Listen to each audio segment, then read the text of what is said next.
good to go.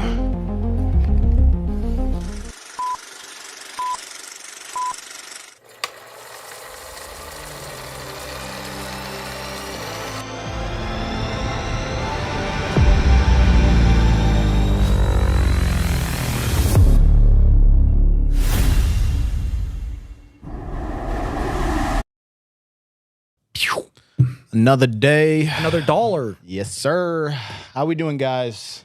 Let's read some of this chat. It's going to be a good episode, guys. I went down the rabbit hole.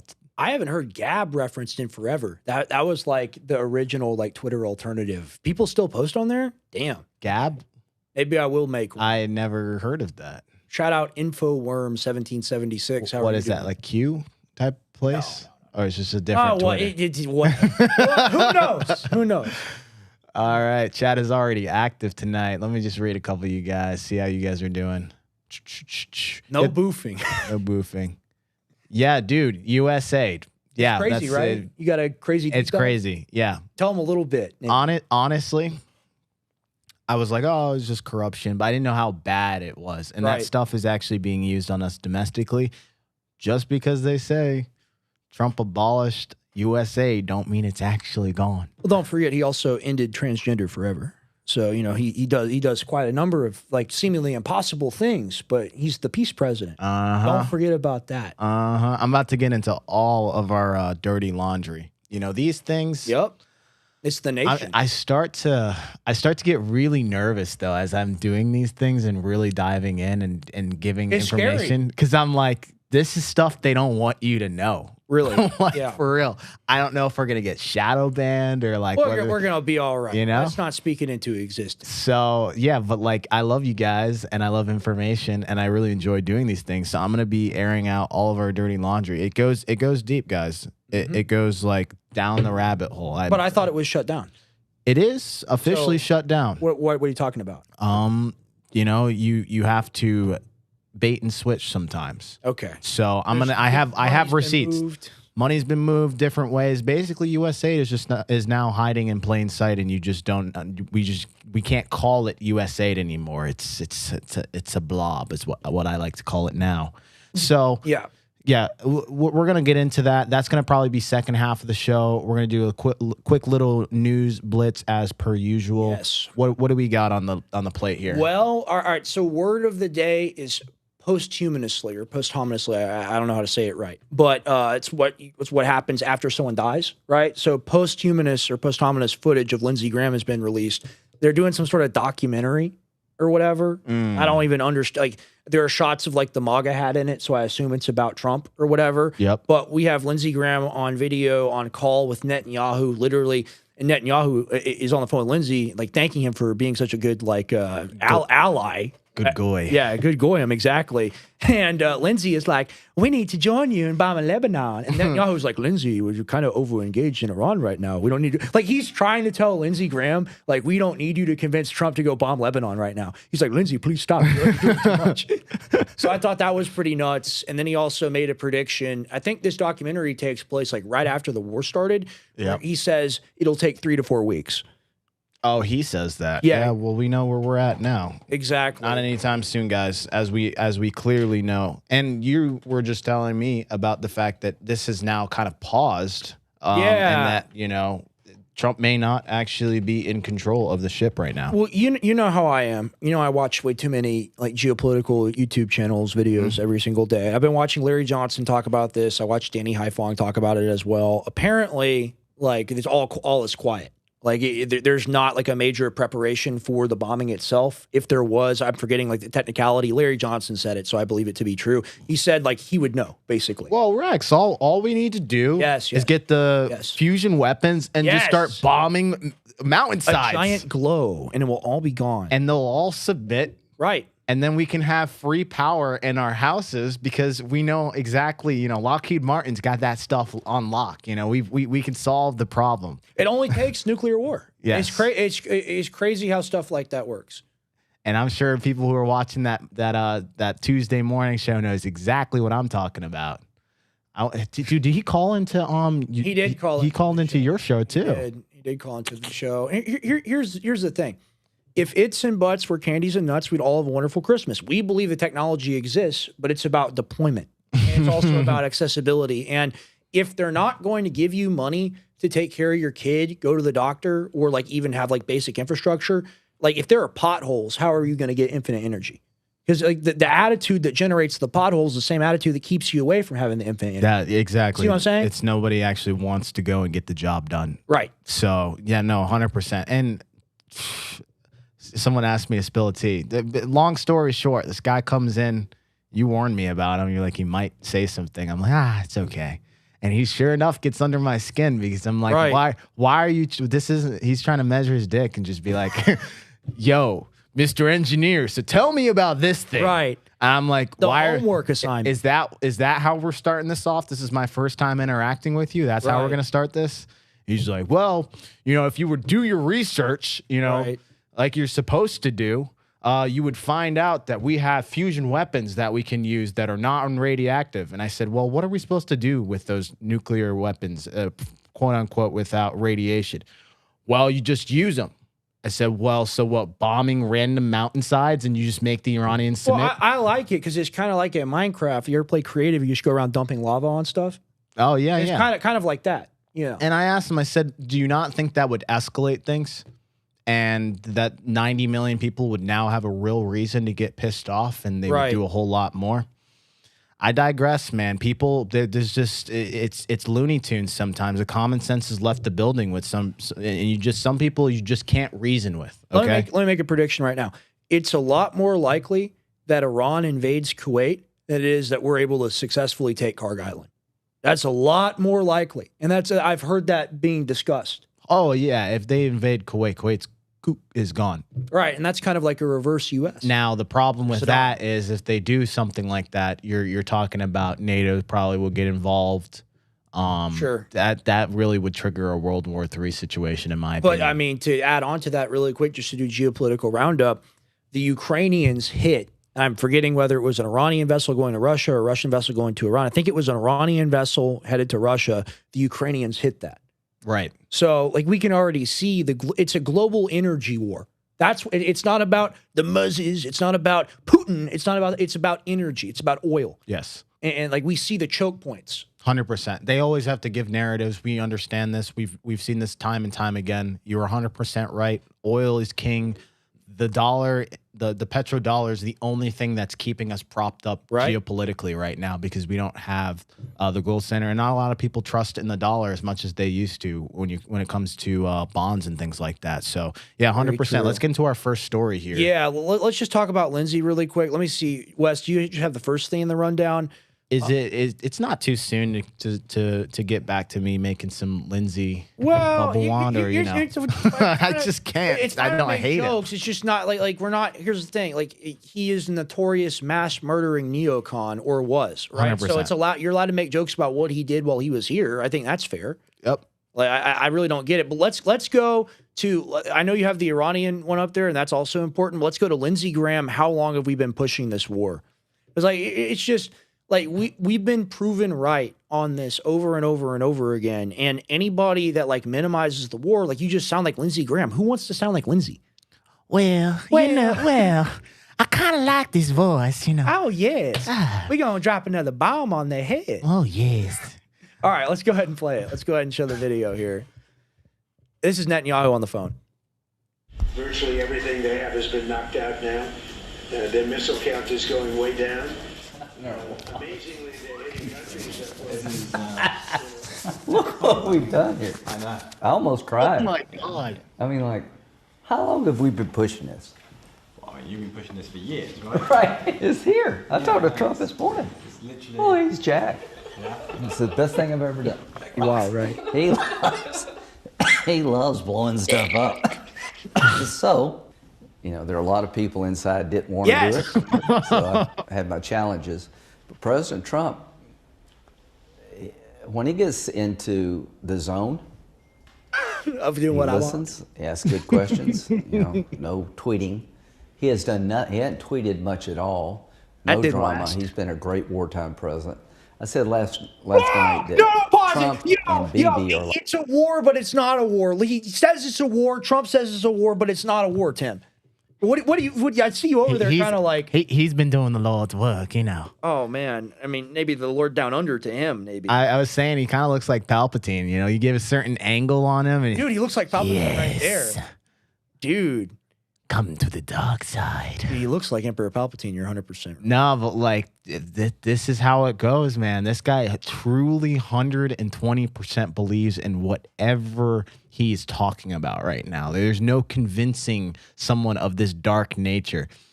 Would you say his death is karmic retribution? I don't know. Here's the thing: we're safer with him gone. Like 100%. Here's the thing: like when we say that, I'm not happy that anybody dies. Okay, everyone deserves to like repent and stuff. But here's the thing: while he was here, he was trying to get me and Tim drafted, and then he was trying to start nuclear war. Let's go, boys. So like, we don't want to get drafted.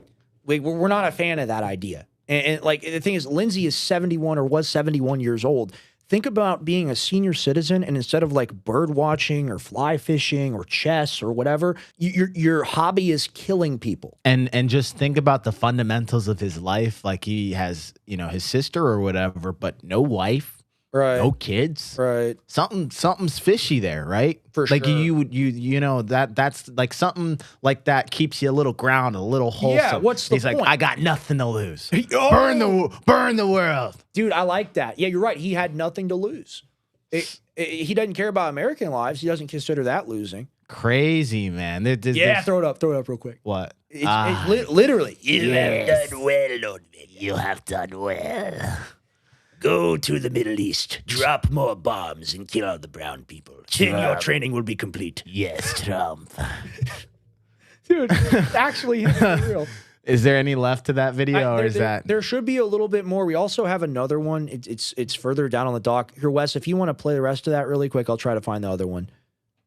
I guess maybe. Oh, dang it. Maybe I don't. I DM'd it to him. I don't have it. If you look it up, look up Lindsey Graham Netanyahu. Ooh, Patriot. That's a good one. Lindsey Graham took the term boomer literally. 100%. 100%.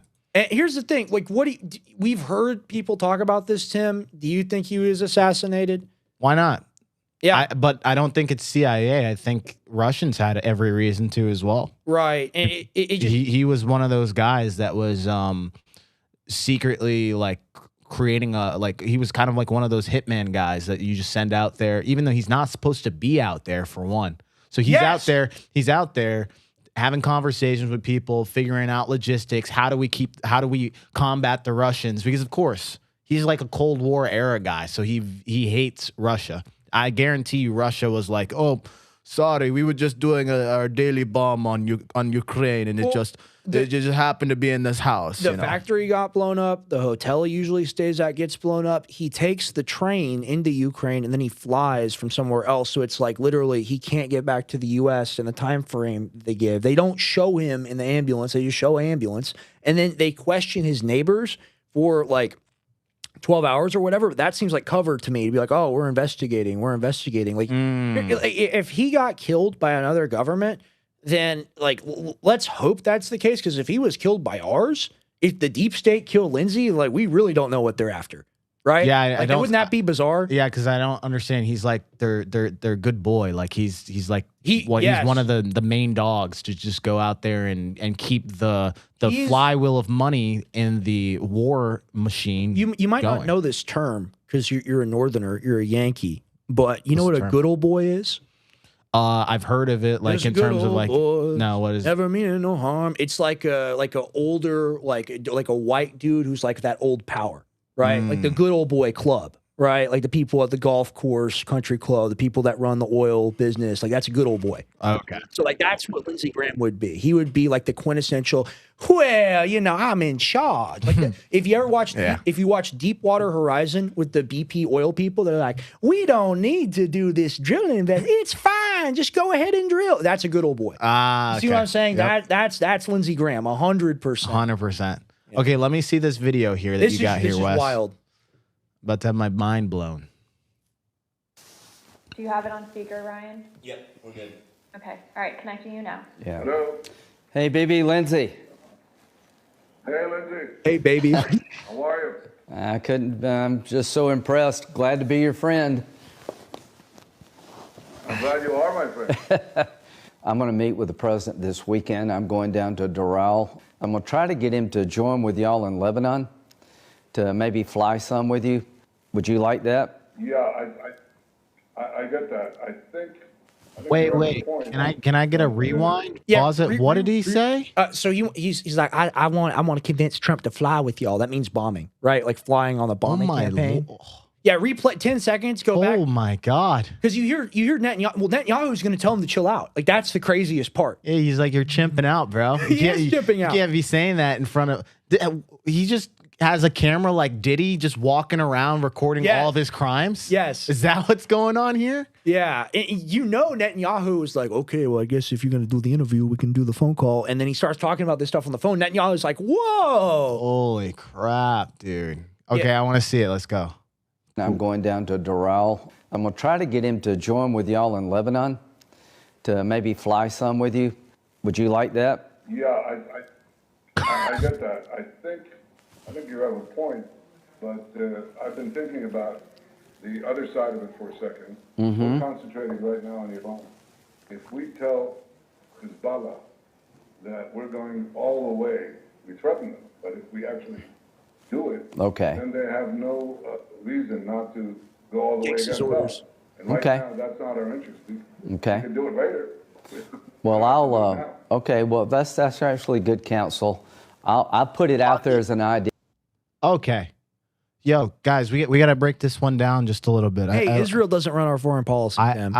Dude, my mind is just, these are the conversations that we don't get to see, but these are very normal conversations. And I know you're patriotic and this makes you mad. I want you guys to understand one thing. The arrogance that he has, that he says like, well, I just need to go and have a simple conversation with the president of the United States. And I can basically convince him to do anything that I want, including fly with you boys and bomb a place that I have no clue about, right?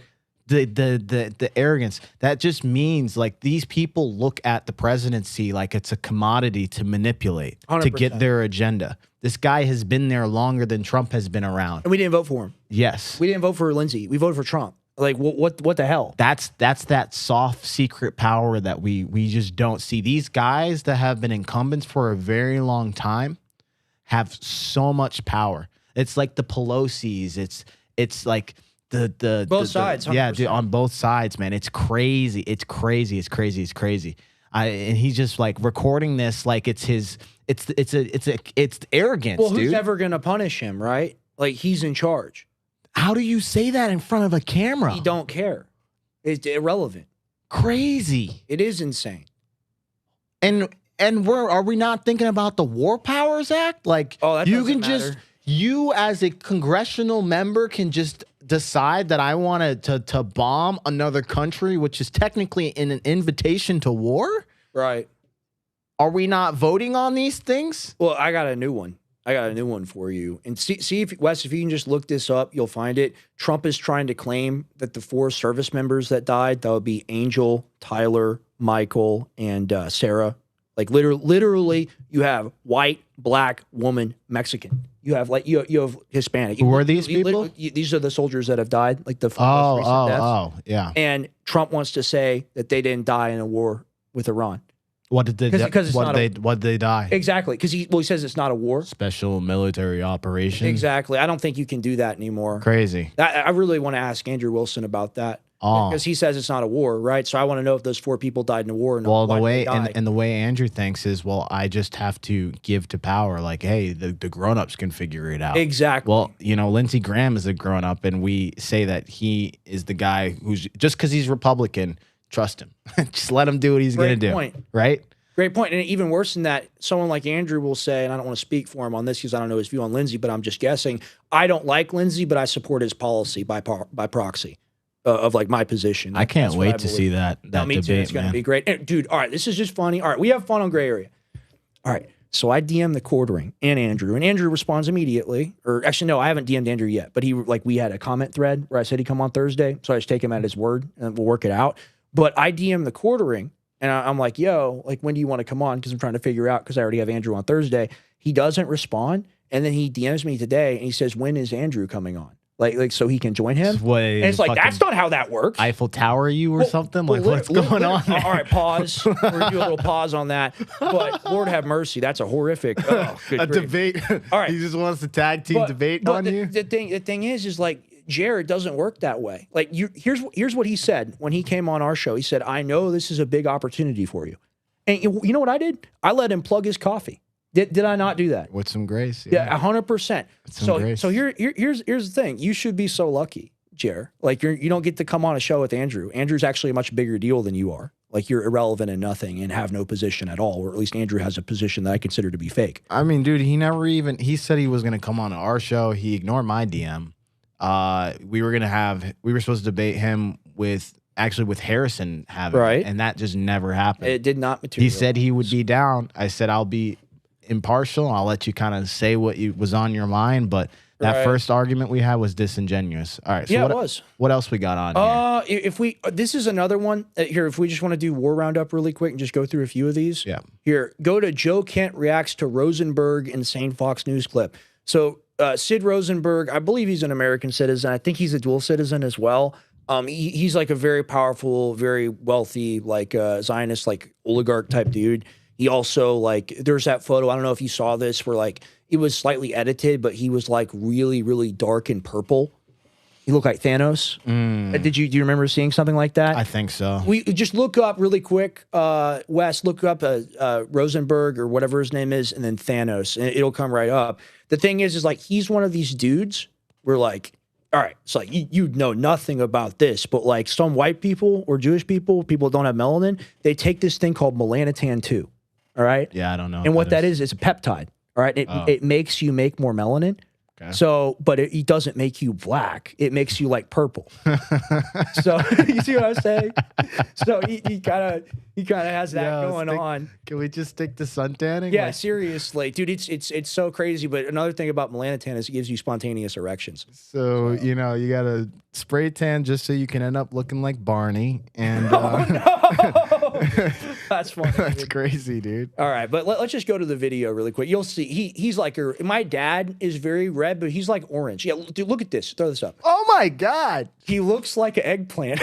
Is that real? That has to be edited. It's slightly tinted, but it was like really bad, and that's how you can tell it's melanotan is because he was able to make it go away by stopping taking it.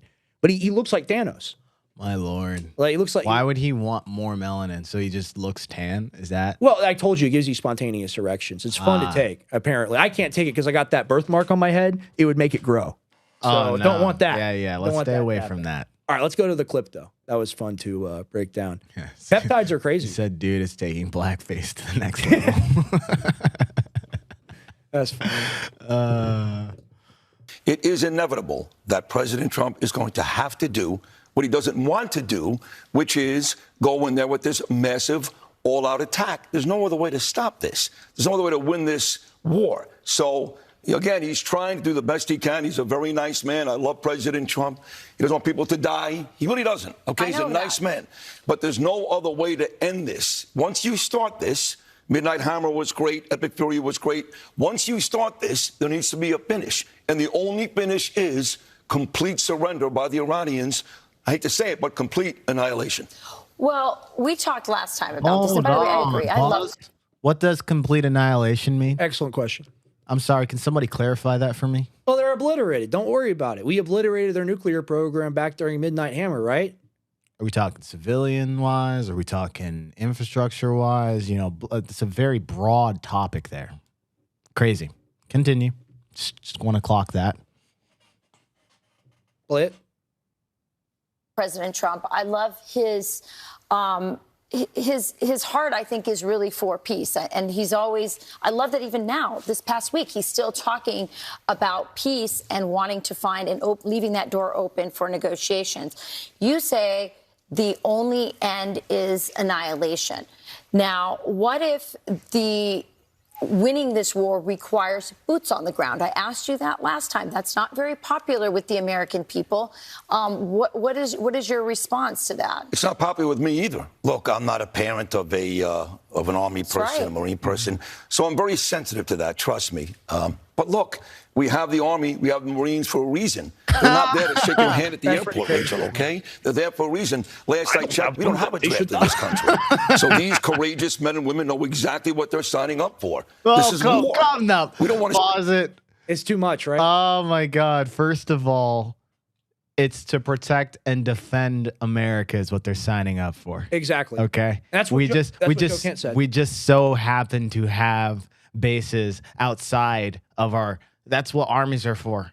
It's not to always go. It's really the offensive is not really the purpose of having a standing army, so that people know not to mess with you. It's to protect the nation and the sovereignty and to defend the interests too. But here's the thing: it's like not in our interest to invade Iran or to attack Iran in general. Well, I don't have any kids, but that's a good Sylvester Stallone. You're your kid. That's a good Rambo. I don't know. I can't really do it. But like that's the thing is like he literally prefaces it by saying, "I don't have kids in the armed forces." They know what they signed up for, Rex. But he even like he's like, so I'm very sensitive to that. Trust me. So that's like a weird language thing where he's like, I don't have kids, so I'm very sensitive to it. Trust me. And you're like, what? It's like an oxymoron, dude. Yeah, exactly. Literally, it doesn't make any sense. These two things do not exist in the same room. And just think about the reality. Everyone watching this right now, like we're joking and stuff. Think about 1,000 dead Americans. Think about another 9/11. Right, and think about, like, I'm talking about our troops, like, dying to take Keshim Island, Karg Island, Bandar Abbas, whatever you want to say. That's a very realistic approximation of, like, a good ending, right? You know, like a good ending, because we have 50,000 troops in the area right now. We have, like, 5,000 to 10,000 combat troops in the area right now. Like, what happens if, half of them die, or 25% of them die, or even 10% or 5% of them die? If wall-to-wall coverage, at least for a day, is of the dead soldiers when they die, what happens to the will of the public? I'm going to tell you one thing. What do you think? I'm going to be really upset if that were to happen. Me too. I just got a chance to talk to my boy this morning. He's over there. He's in a classified location, but I guarantee you he's close to the front lines, and you know what he's in? The Army.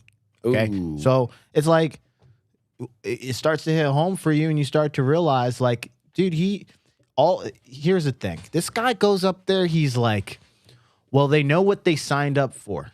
Okay, honestly, let's just be real. Not everybody signs up to the military because it's like, oh, well, I want to serve my country. Sometimes it really is because they feel like it's their way to live and survive because they have benefits and things, because they didn't feel like they had another alternative or that they could figure things out a different way, and all of the incentives that they provide.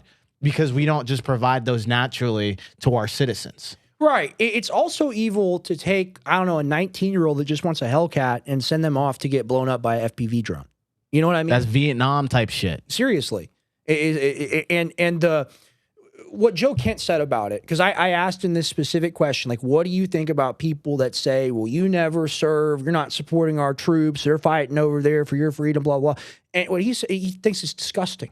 He thinks it's disgusting because they signed up to defend the country. Exactly what you said. That was his exact answer. 100%. And that's why I'm glad that we do the interviews. Like, we interview Anthony Aguilar and all sorts of people. And like, once you get people on the record that have like the wealth of experience, it doesn't matter how much of like an edgelord, debate lord you are. Like, you're wrong. Yeah, you're just wrong. You're just wrong. Like, you're just like, why am I positions? And it's like, well, dead American. There you go. And your position cosigns that. 100%. Yeah. Yeah. Is there anything left on that video? Yeah, there's a whole minute, bro. Okay, let's hear the rest of this. See anybody die, but this is war. A war that started 47 years ago that they started. So, yes, I know that the moral ground is to say, I don't want our kids to die. I feel the same way. But we got to win. Now, we can win maybe without putting boots on the ground. Yeah. Maybe we can. I don't know. I'm not Jack Keane. I don't have that type of information. If we can do that, great. But if at some point it requires putting some boots on the ground to win this war, that's why they signed up. To fight for this country, to fight for President Trump, and to rid the world of evil animals like the Iranian regime. Can I just ask, what does victory look like to you? Are you serious? You really want just until they're annihilated and there's a regime change? Is that final for you? That's it. I mean, look, I want to get the dust. I want to open the strait. All that's important. But if you leave these animals in power, you are destined. Look, what is the definition of insanity? Do the same thing over and over and again, expect different results. That's the whole if you leave that was my reaction on the show today when I played that. What do you think? Are we like? Is this like a GTA lobby? What's going on here? Iran must never have the nuclear What's weapon. going on here? He's literally saying the definition of insanity is doing the same thing over and over again. What are we doing? We've done this Vietnam, Korea. We've done this Afghanistan. Iraq. We've done this for Iraq. Like I mean, I guess that's not the same. You know what is this not a It's weapons? worse. It's worse. I'm sorry, this is not another WMD situation, 100%. right? It's literally think about how we've come full circle. I know we talk about this a lot, but we back Saddam Hussein fighting the Iranians. We give Saddam Hussein chemical weapons to use on the Iranians. He does. He kills 400,000 Iranians in a 10-year war where they have children with keys to heaven on their head walking through minefields. So those are the Iranians that we're going to fight, right? Then we say, oh, Saddam has chemical weapon. We use that as a reason to invade. So then after all of that, now we're talking about helping the Iraqi militants invade Iran.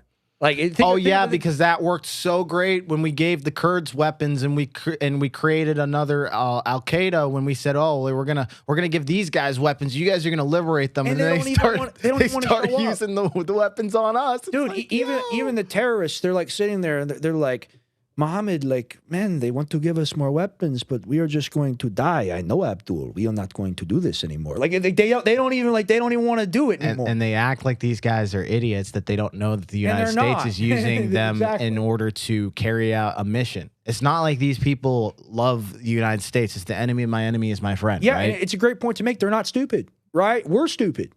Right? Like, that's the whole thing. Oh, dude, this is all playing perfectly into my deep dive. I'm telling you. Do we have any more of him? Do we have any more of Sid Rosenberg? I think we have like 20 seconds. Maybe. No, you're good. Yeah, let's keep playing it.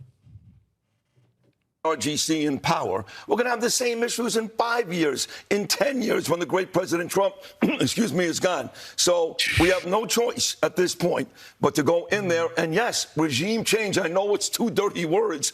That's part of winning the war ultimately. Yes. It's a regime change war. We said it from day one. They admit it. And like anyone who said, like Andrew Wilson, his position was it's not a war. Do you remember that? Yeah, he did say it at the time. That's a bit tough to defend now, isn't it, buddy? That's a bit. He said that's a bit hard. No, okay. I rewatched. Did you? Okay, so maybe. Okay, I was about to say because I think it's a 7-week conflict, Andrew. I hope you're watching. It's a 7-week conflict, isn't it? And I think he was saying something about the fact that like his red line would be boots on the ground, and that's that would cause him. Well, so, here's the thing. He said at the time that the 13 American dead didn't count as boots on the ground. I want to ask him if the 4 new dead don't count as boots on the ground because he agrees with Trump. That's a Trump position. Is it's not a war. Right, but then we watched Sid Rosenberg, top confidant ally of Netanyahu, declare that it is a regime change war on Fox News. How do you square that circle? Because he says, oh, trust me, I don't like the Christian Zionists. Oh, trust me, I think that's a big problem. But he has the same position as them. So how does that work exactly? Like, I could understand how you could try to primary them from the right and like oppose them, but he supports what they believe. So I really don't get it. I guess I get super confused with people like him because they use this kind of like plausible deniability and say, well, the Democrats or like they don't care about human life. Yeah, they add like an extra layer of like, well, this thing is really bad, so you shouldn't pay attention to this thing. Right. And I'm it's like two things can be true at the same time. Exactly. I'm like, wait. Democrats can be bad, but this is also bad, right? Guys. And how are you supposed to have a good alternative if your coalition is so weak that you can't even criticize the dear leader? Yes. And people sometimes forget in these echo chambers, the people in the middle, which is actually a large demographic of Americans who can be swayed either way, because that's where we're at. I know plenty of people who voted one way and then jumped to the other way because they've kind of divorced themselves from that base of the political party because they realized they got screwed over.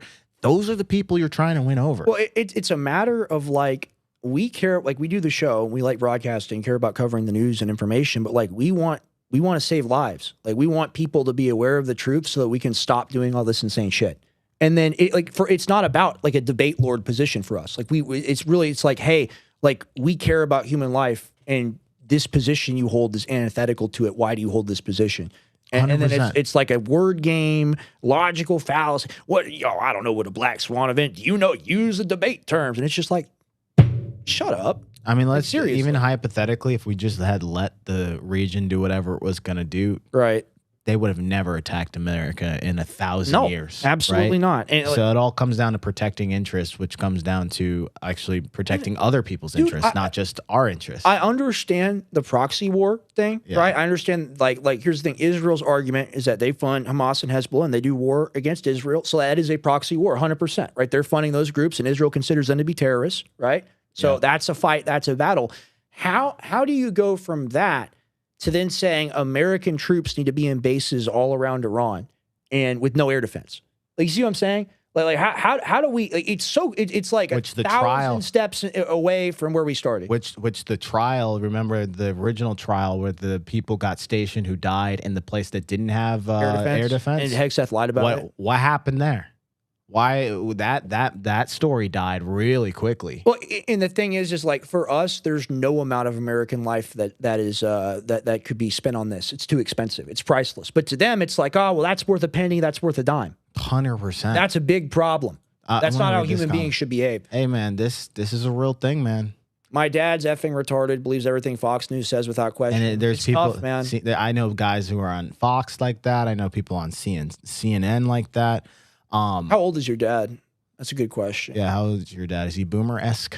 Is he in that demographic? Boomer's a state of mind, man. That's the thing. Also, can you guys do me a quick favor? Go ahead and repost the stream if you can. Yeah, please. Especially if you guys are on X. I know a bunch of you guys are watching there. It really helps the algo. We want more people in here, especially with the deep dive that's going on today. It just covers, it plays perfectly, and you're going to understand why we have so much of this foreign interest and how the money works, where it's going.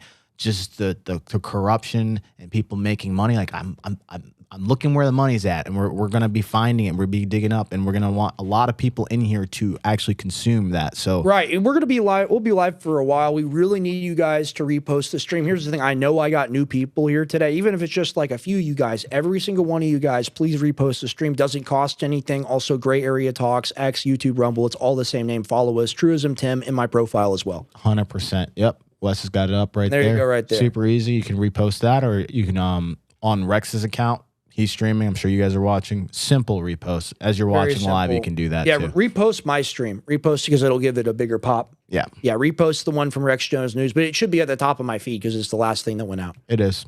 So okay, what other stories?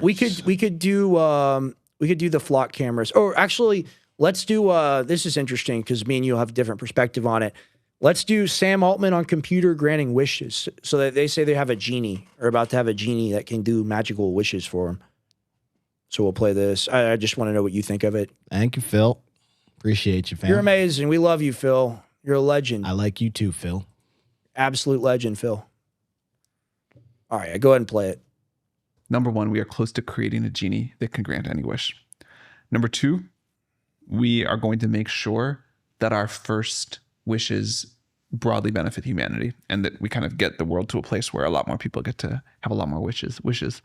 And number three, the space of what you can wish for is incredibly big and creative, and it'll be quite exciting to like figure that out with real sort of human values and preferences.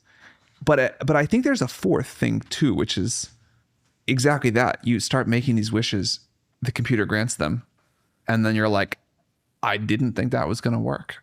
Yeah. What now? It's a weird feeling. Number one, we are close to create. You know, he says, we're going to do something to benefit humanity. Just remember, that's very subjective. What somebody considers as benefiting in one aspect might be look different for somebody else. So, I mean, I hope that's good intentions, but up till now, if you look at the history of this guy, he ain't a saint. Okay? He literally stole OpenAI from like underneath all of his co-investors. Like Elon Musk is not a happy camper, right? Like he literally, that's what Elon Musk had to go and create competition because he did a good job of fooling everybody. So I don't know. He's saying a genie. What does he mean by genie?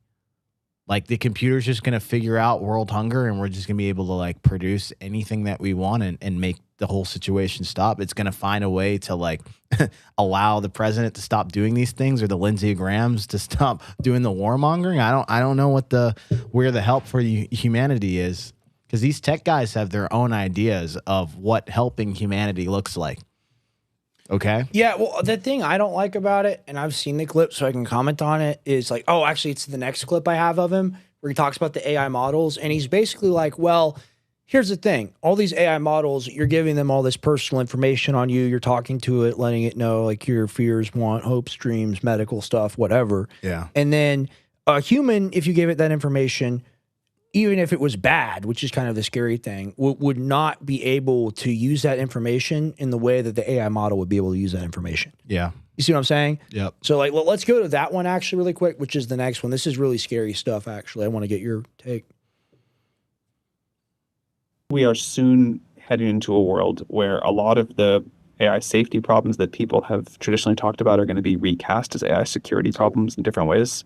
I also think that given how capable these models are getting, if we want to be able to deploy them for wide use, the security problems are going to get really big. You mentioned many areas that I think are super important to figure out. Adversarial robustness in particular seems like it's getting quite serious. One more that I will mention that you touched on a little bit, but just it's been on my mind a lot recently. There's two things that people really love right now that taken together are a real security challenge. Number one, people love how personalized these models are getting. So ChatGPT now really gets to know you. It personalizes over your conversational history, your data you've connected to it, whatever else. And then number two is you can connect these models to other services. They can go off and like call things on the web and, you know, do stuff for you that's helpful. But what you really don't want is someone to be able to exfiltrate data from your personal model that knows everything about you. And, you know, humans, you can kind of trust to be reasonable at this. If you tell your spouse a bunch of secrets, you can sort of trust that they will know in what context what to tell to other people. The models don't really do this very well yet. We are soon... That's right. Pretty scary. Actually, he's 100% right. What do you think? Yeah, but the responsibility really comes down to the company itself, right? The problem is we don't know the intricacies of how the private corporations and the governments interact, right?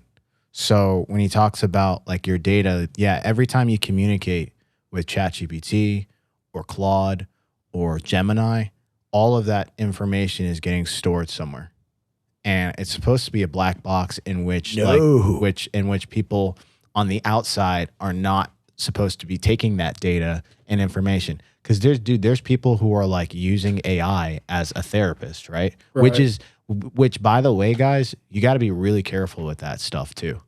Okay, because we don't know the implications of what ends up happening. Say OpenAI decides one day to like strike this massive deal, and they start on the low, start selling your data. Like this is different type of data. This is the gold. This is gold. This is like premium status. Let me give a hypothetical, right? So let's say you, Tim, you are, and this isn't you, but like, because you're a very clean cut guy. Let's say you're 35 years old and you told your health insurance that you were not a smoker, but you are a smoker, and you've been chain smoking cigarettes, and you've been talking to the AI about it. And then, oh, well, they sold the data to the firm, and now your insurance is like, like, here's the thing. You can say, oh, well, you shouldn't be able to get away with that. You see how we're in a less free world? You see what I'm saying? Yeah, that is the part of the equation that, like, you know, I'm pro technology, but like I'm pro controlled technology. We need a digital bill of rights. You're 100% with that, because you have to keep up with the times. Like, hey, the founding fathers had no idea, they didn't envision that this would be the world, right? I mean, we even talk about things like the flock cameras, right? You know, fine, they're supposed to be used to, you know, track down criminals, but like I think about it in an aspect where, like, you know, to your point about the insurance, let's say you've got cameras all over the place, cameras in the car, and they like track your eye movement, and they happen to see that you're like changing a song on your phone or something like that, or something that the insurance companies don't like. It builds a profile of you. Premiums up, right? They even did they started with that little thing that you can plug into your odometer that basically measures your safe driving for a discount. Well, imagine that like overdosed, okay? So it's weird how AI works, how I thought Google would work as a kid when I found out about it. I always think about that. Like that's what I thought the internet was originally. You know, like I thought I could prompt it. Like you look at where we are. It's just it's a cousin to human intelligence. It's a different thing. And I'm gonna be clear. Like I'm not like this conspiracy guy where I'm like, well, we should never use AI and that we should never allow this technology to exist. I think when it's used correctly, it is 100% net positive for for the world, right? It's like people who didn't want the internet to exist. And now this is a fundamental to the fact that we're given access to independent news that can come out that you don't have to go watch the Fox slop, right? Exactly. So good things do breed out of these things, sword. right? It's a double-edged sword. But it's just the bad actors, man. It's the bad actors that just don't have your interest in mind. The Lindsey Grahams that just say, well, I can just call up the president and I can tell him, go drop some bombs with your boys, you know? And these guys got given our money too. Let's not forget about that. Okay. So like we subsidized this project. Project Stargate. It's one of the first things Trump I thought it was like 500 billion or something. Something crazy like that. It was wild. And you look at it and you look at Sam Altman. This is somebody who said it's all going to be open source, free. Oh, he switched up real quick. Total lies. And now you got to pay like $200. The name OpenAI was supposed to be open and they're closed. That the whole reason why they made the name was because the fact that like they said the same flowery language he's talking about right now. This is net positive society. Well, I make sure everybody has a thing, and it's like no. This is why I have the opinion of Elon that I do, because at least he's doing it for himself, right? You know what's interesting about Elon? What do you think? I used to love Elon a lot more. I don't like. I don't like the new Elon. I think new Elon is compromised just a little bit, and like maybe he has in the back of his head, like he's nothing like a Peter Thiel or a Sam Altman and the vile people like that. I think he has a genuine interest, but I think he's also like he thinks about, okay, well, the money is also a factor. There's for him, no and the way power. to not be influenced. Yeah, there's no way to not be influenced. I mean, think about being worth $1 trillion. 100%. And like, what do you do? Like the shady stuff that went on with the SpaceX merger and with Grok IPO. and the IPO, and that was a clear cash out for the people who were not making money off of Grok. Like Grok was not profitable; it wasn't making anything. Are they making money off it now, or is no? It part so of it's part of SpaceX. Will you explain that? You as a company, you can buy any company you want and do an acquisition. So you just say, I have these two companies that I own. I'll just let the other one absorb this one. Wow. And then essentially all the assets get kind of put together in a weird structure.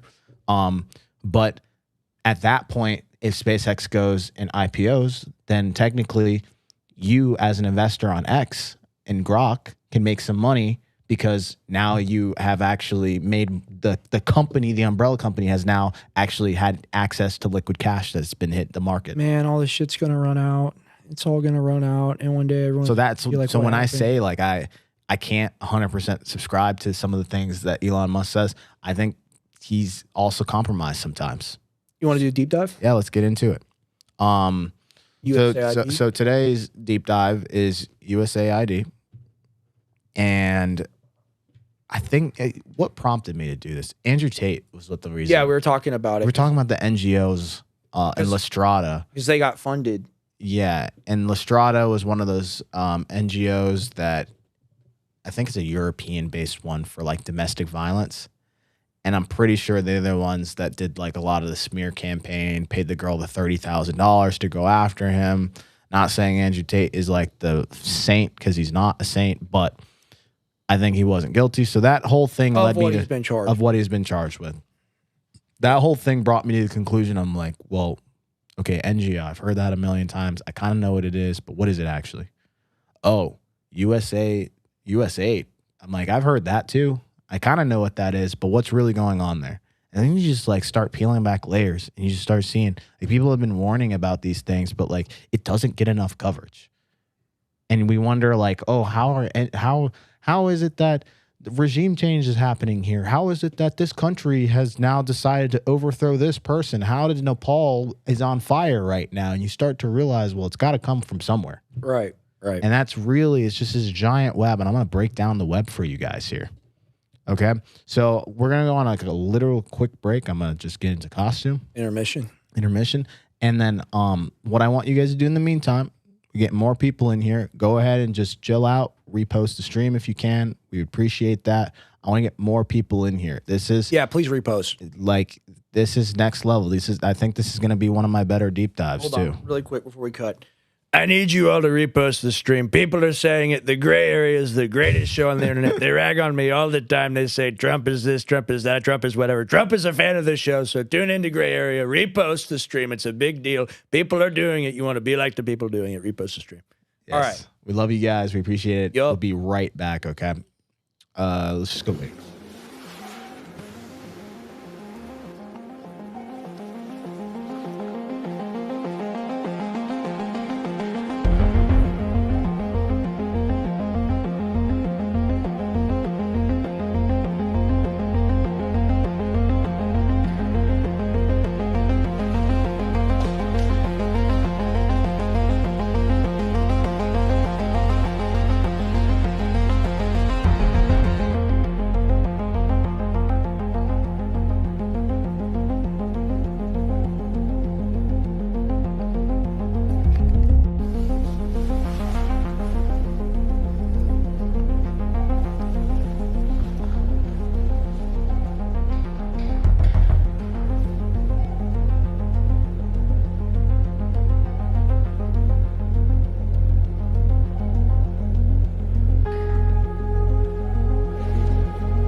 All right, guys. What's up? I'm USAID. I'm your favorite president. And I'm the military guy who's here to liberate your country. Salute the troops. Salute the troops.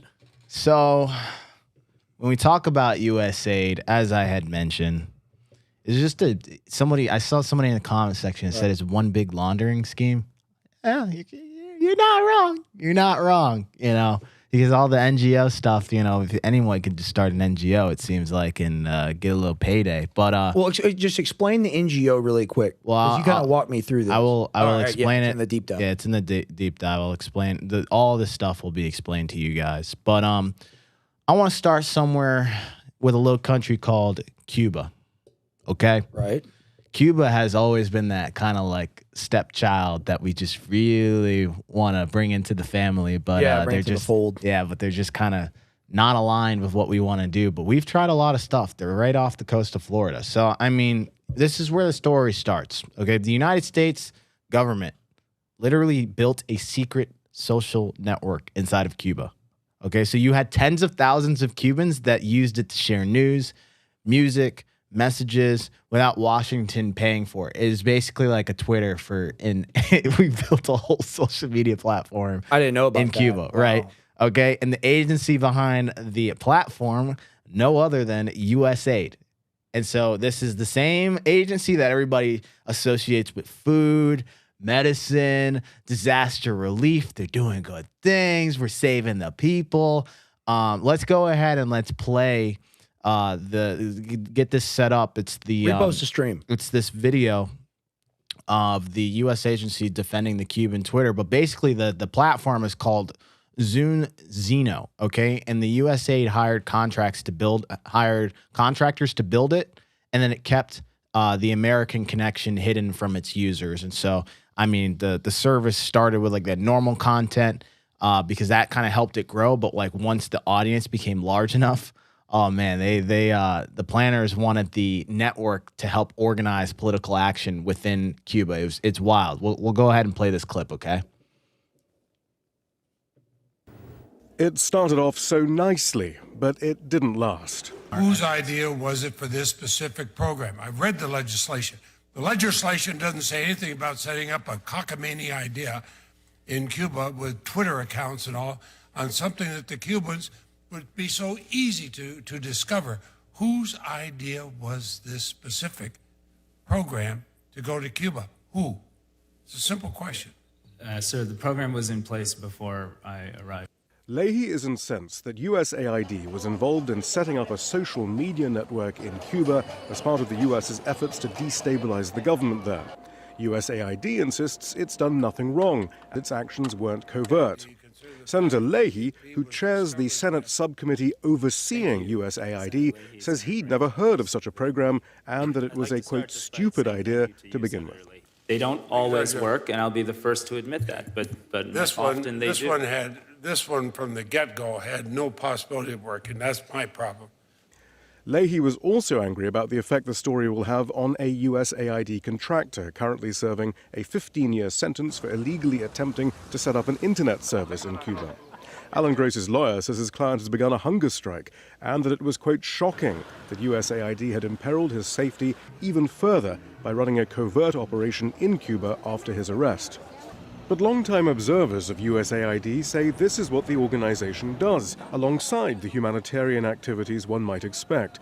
AID is one of the two leading U.S. government agencies which is involved with overthrowing foreign governments in the name of instituting democracy.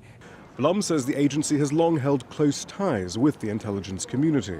John Gilligan, the former head of AID, he said at one point that the AID was infiltrated by the CIA from top to bottom. At the hearing, Leahy relayed the concerns of USAID employees who said their lives are put in danger through operations like that revealed last week. But Shah was unrepentant for what he suggested was a core function of USAID. Shihab Ratansi, Al Jazeera, Washington. Yeah, come back to us. Don't worry about it, Tim. It's not a problem. It's fine. Yeah, we just give them social media. Liberation. We're going to free their minds. We're going to figure it out. And they're going to start voting pro-American It's stuff. not going to get any of them killed. No, just don't worry about that. And just the CIA involvement, dude, that just to tell you everything you need to know. Get into it. So, I mean, we talk about the fact that once they get the social media platform running and the audience becomes large enough and the planners are like, oh, we want to, create this whole action inside of Cuba. I mean, that leaves a basic question is like, why was a foreign aid agency secretly building a political network out of another country, right? Right. And so to understand that, we actually have to understand how USAID actually worked, okay?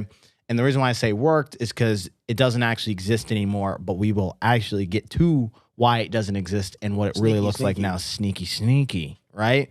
So, USAID stood for the United States Agency of International Development, and basically it was created during the Cold War to run American aid overseas. So it had food programs, healthcare, disaster relief, economic development, and that work was real. So there is a percentage of USAID that's doing real things, right? It's not 100% corruption, right? Because if you did that, then everybody would just clearly know, like, we can see that there's nothing happening. But there's stuff under the blanket. 100%. There's stuff under the blanket. Scorpions under the blanket. So now you think about it, USAID was also supported by American foreign policy goals. Right. Okay, so the aid built trust, created relationships with local leaders, which opened doors in places where American officials were not always welcome. So you're like, hey, I'm giving you this aid. Ooh, you like me now. Let's do something. Let's work something out. And so much of the work moved through contractors and NGOs. So now... And that's what intelligence is penetration. That's literally what it is. So go ahead. And so an NGO, as you were asking earlier, is basically a nonprofit. So it's not officially part of the government, but it can still receive most of its money from the government. So like non-governmental doesn't mean like government free. It means Washington provides the money, a contractor or an NGO runs the project, and then a local organization becomes the public face. So by the time the public sees it, the American government may have been several steps away from the original pipeline of money, okay? And so this Zune Zero entered Cuba through technology. And then another USAID program actually entered through a movement that had already started. This is a whole nother story. But the whole concept of an NGO came about because the government can't do certain things without getting in trouble. So you got to have a special friend. You got to have a special friend. Yeah. It's the cousin that I'm not really doing inside trader with, but I'm telling him where to place the deals. It's your buddy you call for polymarket when you're in the government. Yeah, exactly. It's the guy that I'm like, he's really my cousin, so I'm not trading, but you should really listen to what I have to say here, and I know this information. You should place this bet on Kalshi. Right. That's kind of how I see some of it, okay? What is this video that he's got queued up? I don't know. What is that? Is it a... Oh, no, I know exactly what that is. That's the video that's coming up. I'm like, It's what's crazy. going on here, Yeah. Wes? So now we need to think about what that story that I was talking about. So Cuba already had this like underground hip hop scene that was criticizing the government, and this was independent of us. USAID linked contractors actually entered that scene, and they basically tried to organize the artists and expand their build and their reach to like a wider youth network. Okay. And so the musicians said that they didn't even know that the US government was behind the project. They just think some guy's coming up being friendly. Hey, I want to help you grow, man. And that's the CIA. Always. Exactly. Shout out to the feds, bro. Shout out to the feds. Go ahead and roll this clip, man. As a member of the rap group Los Aldeanos, Aldo Rodriguez had a big following in the Cuban hip-hop underground for lyrics protesting the Castro government's oppression and censorship. Cuba is a country where everything is one color. You get me? One color. We fought that from the beginning because I didn't see pink, I saw blue, and I don't want someone telling me how to see something. But Los Aldeanos were unknowingly part of a secret USAID project aimed at sparking a youth movement against the Cuban government. An AP investigation released Thursday revealed USAID's covert infiltration into Cuba's underground hip-hop scene. Aldo contends that neither he nor his partner had any idea about the operation. For me, neither the U.S. government nor the government of Cuba can control my thoughts or my heart. Meanwhile, the Cuban government says they were aware of the program and informed local musicians about efforts to recruit them for anti-government propaganda. We profoundly respect Cuban artists. We profoundly respect their artistic freedom. We don't easily issue warnings, but we do inform them. Today, Cubans in Havana reacted to the AP report. They are subverting Cubans, trying to infiltrate the Cuban youth with this, but I think it's wrong, and they shouldn't be doing this. Instead of sparking change, the USAID program compromised an authentic source of protest that had produced some of the hardest-hitting grassroots criticism since Fidel Castro took power in 1959. Matthew Burgoyne, Associated Press. So they hurt the cause. Yeah, cut back. They hurt those people specifically. You said what? They hurt the cause and they hurt those people specifically. Basically made that guy a pariah. Exactly. Without him knowing it. He had genuine intentions. Right. He really wanted to see his people free, and he had no idea that the government was going to utilize his movement to try to create a bigger situation. You know what that reminds me of? The people in Iran that actually wanted to change in their government. Oh, what happened there? Now they're not getting that. The story. You're seeing the bigger picture, 100%, right? 100%. Cuba's a personification here, guys. Imagine these things in hundreds of different locations in places that you have never even heard of or seen or have ever visited. And imagine these things playing out on mass scale. Absolutely. It turns into a rabbit hole here. Okay. So I want to explain to you guys how they did this. So the contractors entered the movement that kind of already existed, and they wanted to shape where it went, as you saw in the video. So another similar approach happened in another Cuban program, in which, you know, they had young operatives that entered this HIV prevention and youth workshops, and the health program gave them access to the students and possible organizers. And so like the technology, the music, and the public health became three different ways to get into society. Okay. And so the method behind these operations was much older, and it came from a Cold War strategy around influencing another country while keeping American government out of sight. And this video was chilling for me. This is really what started my research. I just happened to watch Mike this Benz is episode great. of We Mike love him. Benz. I was like, wow.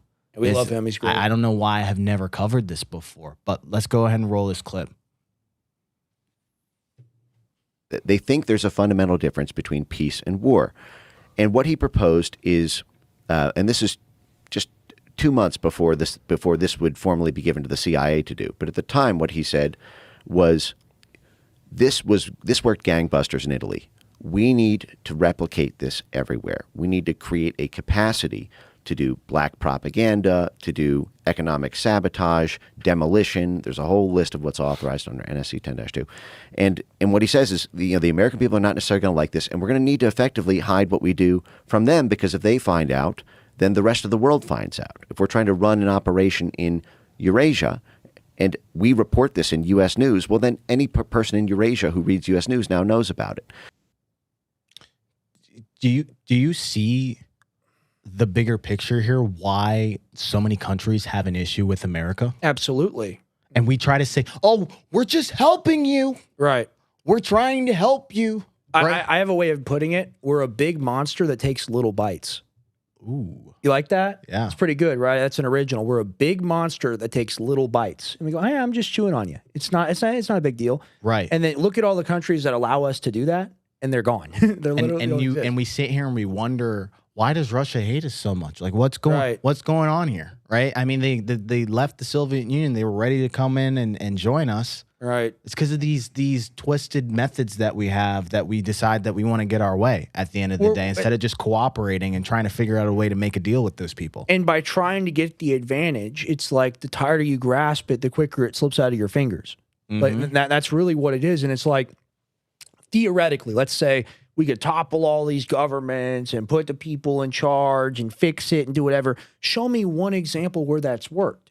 You literally can't. Like there is not, like, that magical Narnia land, they're doing incredible after we got rid of their evil dictator and installed somebody. No, because whoever we install is going to be corrupt, and they're going to be influenced by other factors. Yep. And then, like, what happened in Iraq?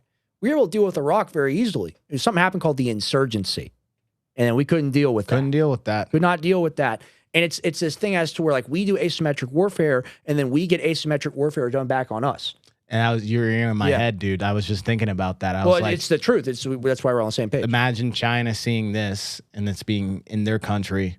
You don't think they're going to do the same thing over here? Exactly. Do you guys not realize that, like, a lot of the problems we have, they're legitimate, but a lot of them are artificially created at the same time? Self-fulfilling prophecy. You know? And it's not just like our country and our government, because of the fact that we have now set the precedence, and that during the Cold War, I want you guys to remember, it was a propaganda war across the entire world. That's why it was called the Cold War. There wasn't any active conflicts between the United States and the Soviet Union. Right. It was it's more active now. It was how do we control these different countries so they side with us and that we have control over this region. And America found out how to do that quicker and better. And now it set the precedence for the rest of the story here. Okay, so now you look at Benz, he's describing the historical thinking about political warfare, and this is all JFK era, guys, okay? And, the Cuba operations show how parts of the strategy worked decades later, and then you've got private groups that carried the activity. So, and the sponsors, they played in the background, and then the public saw something local, and then there are different operations, but the same pattern keeps showing up. Okay, so now let's look at the global network, because this pattern was pretty straightforward. So you enter through something people trusted, okay? This is the methodology of how we do this. And then you use local faces, like your local guy, your local politician or whatever, and then you put several organizations between Washington and the public. And then you move during moments where politics could quickly change, okay? A local musician, you got the journalist, you got the activist that had credibility that an American official did not. And then you, like, the person might know who funded the program. They might actually, they might only know the organization directly playing them. But in some cases, They may not know who's at the top of the chain. It's just one big mess. Okay. And so the government agencies funded by the contractors and the NGOs, those organizations work with the local groups. The local groups worked with the journalists, the activists. And let me just see if I've got a graphic. Yes, I do have a graphic for this. This is perfect. Yeah, let's pull up that graphic, Wes. Where USAID or USAID is going. Yeah. I see a big line. Ukraine. Whoa. That was 2023. So okay. This is all right. But no, but like this is real. This is important. Guys, this is real. Okay. So I mean, just think about what would we do with $16 million? Are you sure it's 16 million? I like how they measure. I like how they measure it. Are they counting individual millions there? Oh wait, no, that's not 16 million. I'm you see so what I'm stupid. saying? Yeah, I'm so dumb. No, you're not dumb because they're trying to trick. Yeah, this is tripping me up. Look at that, dude. So Look at that sneaky propaganda. Is that billions of dollars? That's in the billions? Yeah, no. That's in the billions. They're counting the millions, so they don't have to call it a billion. You see? So is that 1.6 billion? Is what I'm seeing? Or is that 16 million? No, I don't think it's not 16 million because look at Democratic Republic of Congo. 740. Dude, that might be 1.6.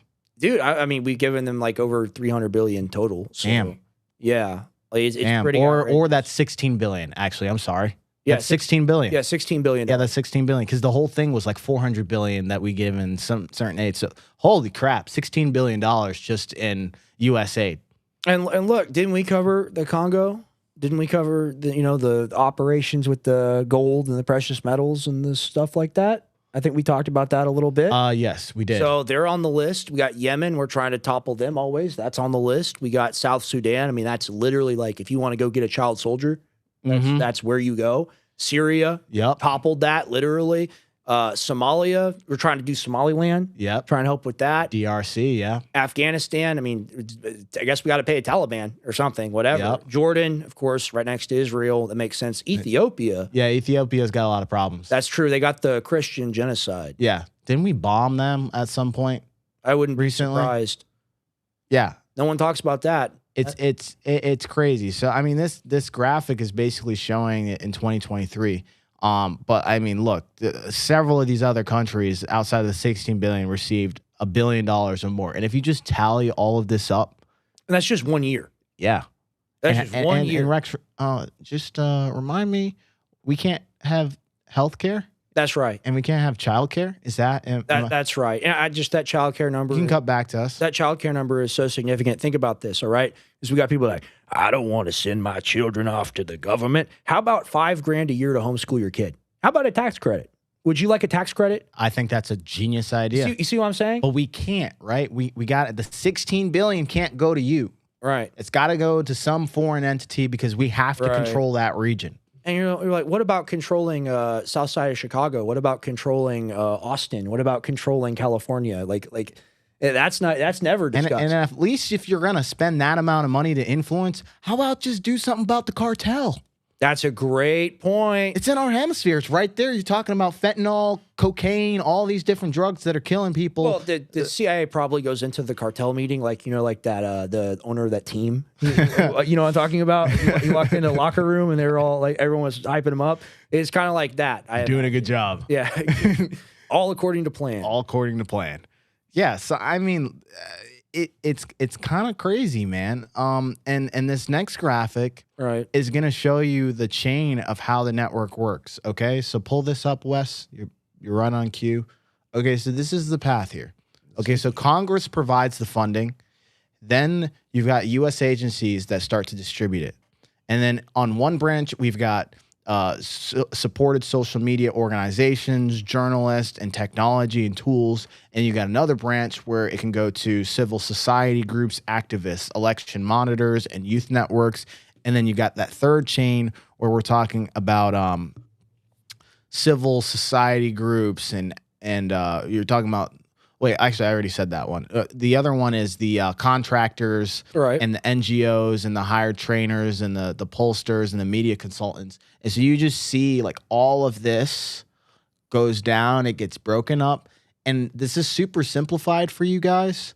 But I want you guys to understand within each of these bubbles, you're talking about like giant organizations sometimes with like hundreds of people and like several different companies, and like those companies can be passing money between each other, and it's one big web. And a lot of this stuff we interact with it without realizing it, you know? Right. And so then that all goes to people abroad, and we're doing that on mass scale with a lot of countries. So are we seeing the equation here? It's really interesting as I'm looking at this. And so, you know, the public usually sees the person at the end of the chain. You know, you see the reporter that's on your TV, you see the activist that's out there screaming, you know. And you don't know they're paid. Yeah. You got no idea. You see the local organization that's out there, right?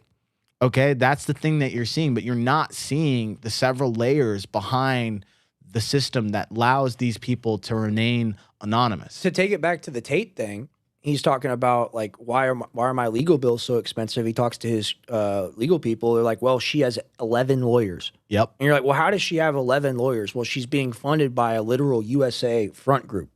And that's like on the record. True. USAID and Lestrada. And I'm not a Tate fan. I'm really not. But like when it comes down to literally our government being used to prop up lawsuits against people that are influential, I'm major against that. Yep. Major against that. I am too. 100%. Because then it just sets the precedence that like, oh, you know, it's just okay. It's okay behavior. It can happen to him. It can happen to you. That's a good point. That's what happened to us, man. And that's why I actually mentioned that to somebody the other day. Yeah. What were you saying? I was like the playbook of when people become too big and they feel like, oh, well, we've got to handle this person. Right. Your dad fundamentally was bigger than CNN. Yep. And had a massive network. You're talking about millions of people that he influences. Yep. They get scared of that type of power because when you don't own that person, then you can't control that person. You're thinking about it. I remember the numbers back then. I saw the analytics. We're talking about 1.2 million live viewers on some shows. Okay, like unbelievable. And on a weekly basis, you're probably looking at 10 million, 20 million people. Yeah. And here's the thing. With CNN, it's an ivory tower. They got the feds in there helping them out, all that stuff. We're literally just that office in Austin that you worked at, just like me. Like we're both hosts on American Journal. So 100%. like, and you see that environment and you're like, well, it's not actually that hard to do what these people do. You see what I'm saying? Yeah. Like it's not hard to be a media company. I would not be surprised. Right. If somewhere in there with the lawyers or whoever was involved, that there were other people behind the scenes making calls being like, hey, I'm going, like, it could have been that situation happened organically on its own, and then something else comes in like a virus and says, this is a perfect opportunity to take these guys out. Let me get into that. So none of it was organic. The deplatforming took place after the giant censorship meetings on Capitol Hill, which is what got my dad banned, the Oliver Darcy comment, you look like a possum that crawled out of the rear end of a cow, in my view. That's the quote that got us banned. Nothing to do with Sandy Hook. The real psyop, the real lie is that everyone thinks that we were banned because of that. All right. So we were banned because of that, but not because of that in the way that you think. The reason we were banned was because of like BS violations, right? But they wanted to get us off the internet before they sued us, right? So then you don't have a voice and they can create a false image of you, present it to people, and they'll convict you based off that. That is literally what happened to us. And if you know what happened, you don't have to use a bunch of legalese. I just told you in like 3 sentences what happened to us. Yep. And like that is the argument. Me and Harrison, we're going to do a whole Friday show about this. Oh, really? Yeah, we're going to do Alex Jones apologetics. But like this is the key. The Weiss law firm is the same law firm that sued Trump. Those are the people that sued us. So you bet there was the USAID, CIA, the whole thing. We're in a Boston field office. This is divine intervention. You are being primed because you're going to have a ton of ammo ready for that show as you have I can't wait. as you are learning the complex systems here of how these things work. It's I'm definitely crazy. learning from this deep dive. This is a really good one. Let's keep going. So there is the National Endowment for Democracy shows like how permanent this structure became. And so Congress funds the NED. That's what this is called. And the NED operates as a private nonprofit. And so in 2024, it reported 1,905 projects across more than 90 countries, totaling $286 million. And when I say $1 million, that means $80 million of your money, my money, and your neighbor's money.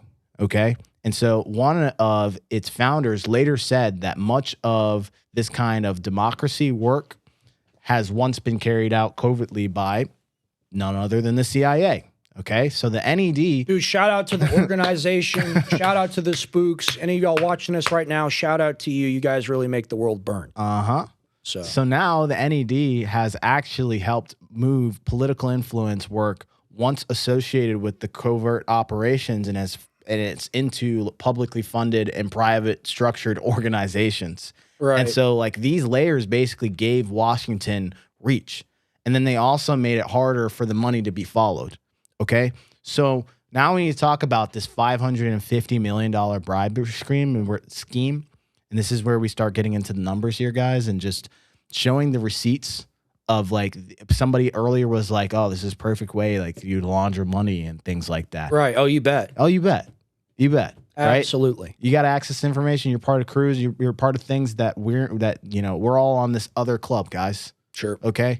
Some people have corruption that is legal, and some people have corruption that is just downright illegal. Sure. Okay, we found out a way to make it and blend it into both. So basically, this $550 million bribery scheme, it was like large companies that competed for USAID contracts, and so the government contracting officers helped decide who received them. And so one USAID officer turned that authority into basically a decade-long payoff scheme for himself. So let's go ahead and let's read this article.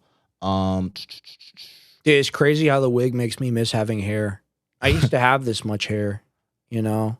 Hey, we can always get it back. Yeah, maybe turkey time. Turkey time. But it's World War III, so I don't know. So we've got USAID officials and 3 corporate executives plead guilty to a decades-long bribery scheme involving over $550 million in contracts. We love it. We love it. We love it. We You love want me it. to read it? I can read it. Yeah, we can read some of it. I just want to, go ahead. Start from there. 4 men, including a government contracting officer for the United States Agency for International Development, USAID, and 3 owners and presidents of companies have pleaded guilty for their roles in a decade-long bribery scheme involving at least 14 prime contracts worth over $550 million in U.S. taxpayer money. Roderick Watson, 57, who worked as a USAID contracting officer, pleaded guilty to bribery of a public official. Walter Barnes, 46, of Potomac, Maryland, who was the owner and president of PM Consulting Group, LLC. That's a name you can trust. Doing business as Vistant, a certified small business under the U.S. Small Business Administration contracting program, pleaded guilty to conspiracy to commit bribery of a public official and securities fraud. Daryl Britt, 64, of Florida, was the owner of Prio Inc., a small business, conspiracy to commit bribery of a public official. And Paul Young, he's old, 62, of Columbia, Maryland, who was president of Subtractor, pleaded guilty to conspiracy. In addition, Aprio and Vistant, both of which who contracted with USAID, have agreed to admit criminal liability and enter into 3-year deferred prosecution agreements in connection with criminal informations filed today in the District of Maryland. As part of these resolutions, both Aprio and Vistant, we scroll down, admitted to engaging in a conspiracy to commit bribery of a public official and securities fraud. The DPAs entered require each company to, among other obligations, provide cooperation and disclosures to the Justice Department, implement a blah, blah, blah. This is the. All right, this is it? Yeah. All right, this is the quote. The defendants sought to enrich themselves at the expense of the American taxpayer through bribery and fraud, said Matthew Galoti, head of the Justice Department's Criminal Division. Their scheme violated the public trust by corrupting the federal government's procurement process. Anyone who cares about good and effective government should care or be concerned about the waste, fraud, and abuse. We've heard that before. And government agencies, including USAID, those who engage in bribery schemes to exploit U.S. small business, will be held to account. Yeah, so come back to us. So what's going on there? What makes it difficult with these situations is, it's very hard to see who are the good guys and who are the bad guys, right? You don't know whether, sometimes you got to throw a fish so people pay attention and say, well, we're working on the problem. And, this made it to the justice.gov's website. This is on record. But it just shows you the thread, right? If this can happen, what else have we not discovered, right? I mean, 50% of murders don't get solved. So Sure. there's another 50% it's- that like stuff, awful things have happened where we haven't actually uncovered what happened. And like we have no idea how much money has actually been released. It's probably 100 100%. times more than we could ever imagine. Think about this is what Intel does. Like they run around with sacks of money and they try to get people to do what they want, or with gun, or with blackmail, whatever. Like that's literally what they do. So why are we surprised? Oh yeah, yeah. And the thing here is like he helped steer at least 14 prime contracts that totaled that $550 million. And the prosecutor said that he received more than $1 million in bribes. And so the payments included cash, mortgage help, electronics, NBA suite tickets, country club, wedding, and jobs for relatives. That's our money. Right? That's your money. That's my money. Every time you buy a Lay's chips, it goes somewhere into that. Hey, you want NBA tickets? You want some courtside tickets to see some box seats, huh? I'm going to see LeBron. He joined a new team, right? Yeah, you want to see LeBron on the 76ers? I'm your guy. Right. You just go ahead and you go and approve that little thing right there. And then we're going to get you the tickets you want. And that's how simple people are. Like, seriously. And like, you think about the amounts of money that people sell out for, and you're like, that's not a lot of money, but they don't care. There's no integrity. They literally don't care. I mean, $1 million is life-changing for people. Sure, though. you're right. Right. And then you think about like the other things that they're saying. It's like, oh, you can help your family. Oh, help the country by taking this money. Yeah. So it's crazy. And so what they did, and this is what they always do, right? They hid some of the payments through shell companies, fake payroll entries, false invoices, and the four men, of course, pleaded guilty. And then 2 of the companies admitted criminal responsibility. And one contracting officer who helped directly more than $500 million of these companies receiving had paid them off.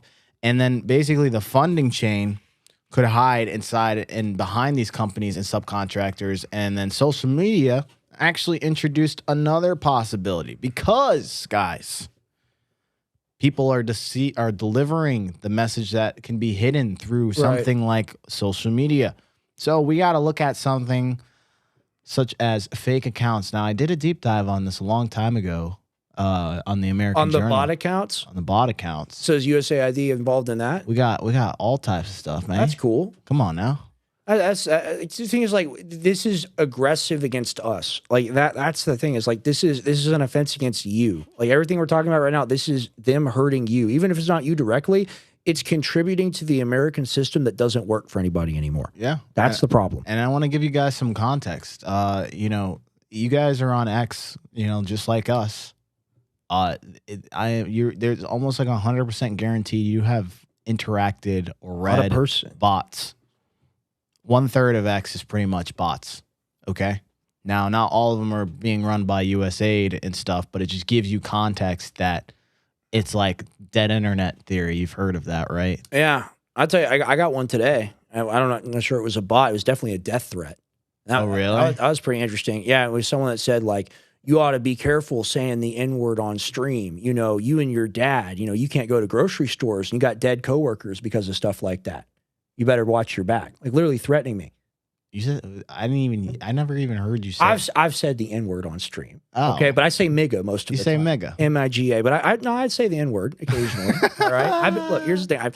My black girlfriend gave me the pass. Okay, it is what it is. All right. No, you're not as bad as Fuentes. No, here's the thing. I love everybody. I have been spit on by people in public by nature of who I am. I just don't let anyone censor me. That's my position. Right. At the same time, when I see a message like that, I'm like, oh shit, I got to go buy more guns. Like, seriously. Like, I'm like, all right, I got to go buy more guns. I got to go to the range more. Got to spend more time. That's all that does to me. It's like when you threaten me, that does nothing to me at all. Like, you think people haven't fucked with me my entire life? Yeah. I have a red mark on my head. Like, literally, people have fucked with me forever.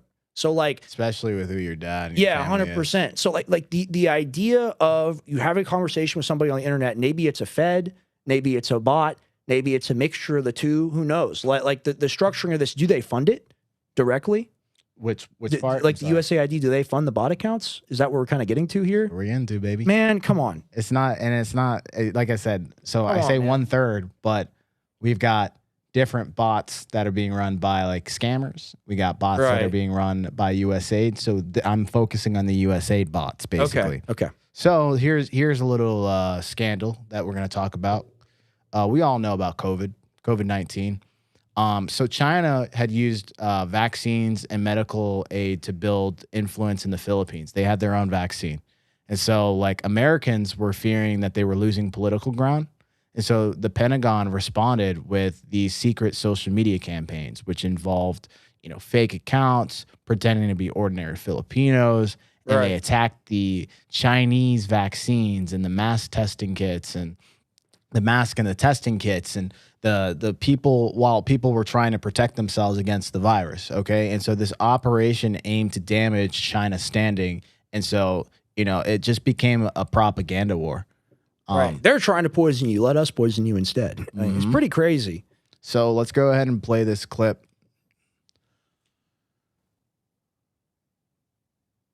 Military ran a secret anti-vaccination campaign at the height of the pandemic in the Philippines and other nations in an effort to sow doubt about COVID vaccines made by China. The clandestine Pentagon campaign began in 2020 under Donald Trump and continued into mid-2021 after President Biden took office. The Pentagon set up numerous fake social media accounts on multiple platforms to target audiences in the Philippines, Central Asia, and the Middle East. The campaign also aimed to discredit masks and test kits made in China. According to Reuters, the secret operation was launched to counter what it perceived as China's growing influence in the Philippines and other countries. One senior military officer involved in the campaign told Reuters, "We weren't looking at this from a public health perspective. We were looking at how we could drag China through the mud," they said. For more, we're joined by the reporter who broke the story. Joel Schechtman is an award-winning investigator. We're gonna read the article. You want me to read it? Yeah, let me see. Probably won't read the whole thing, but we'll just read this real quick. You just start. All right.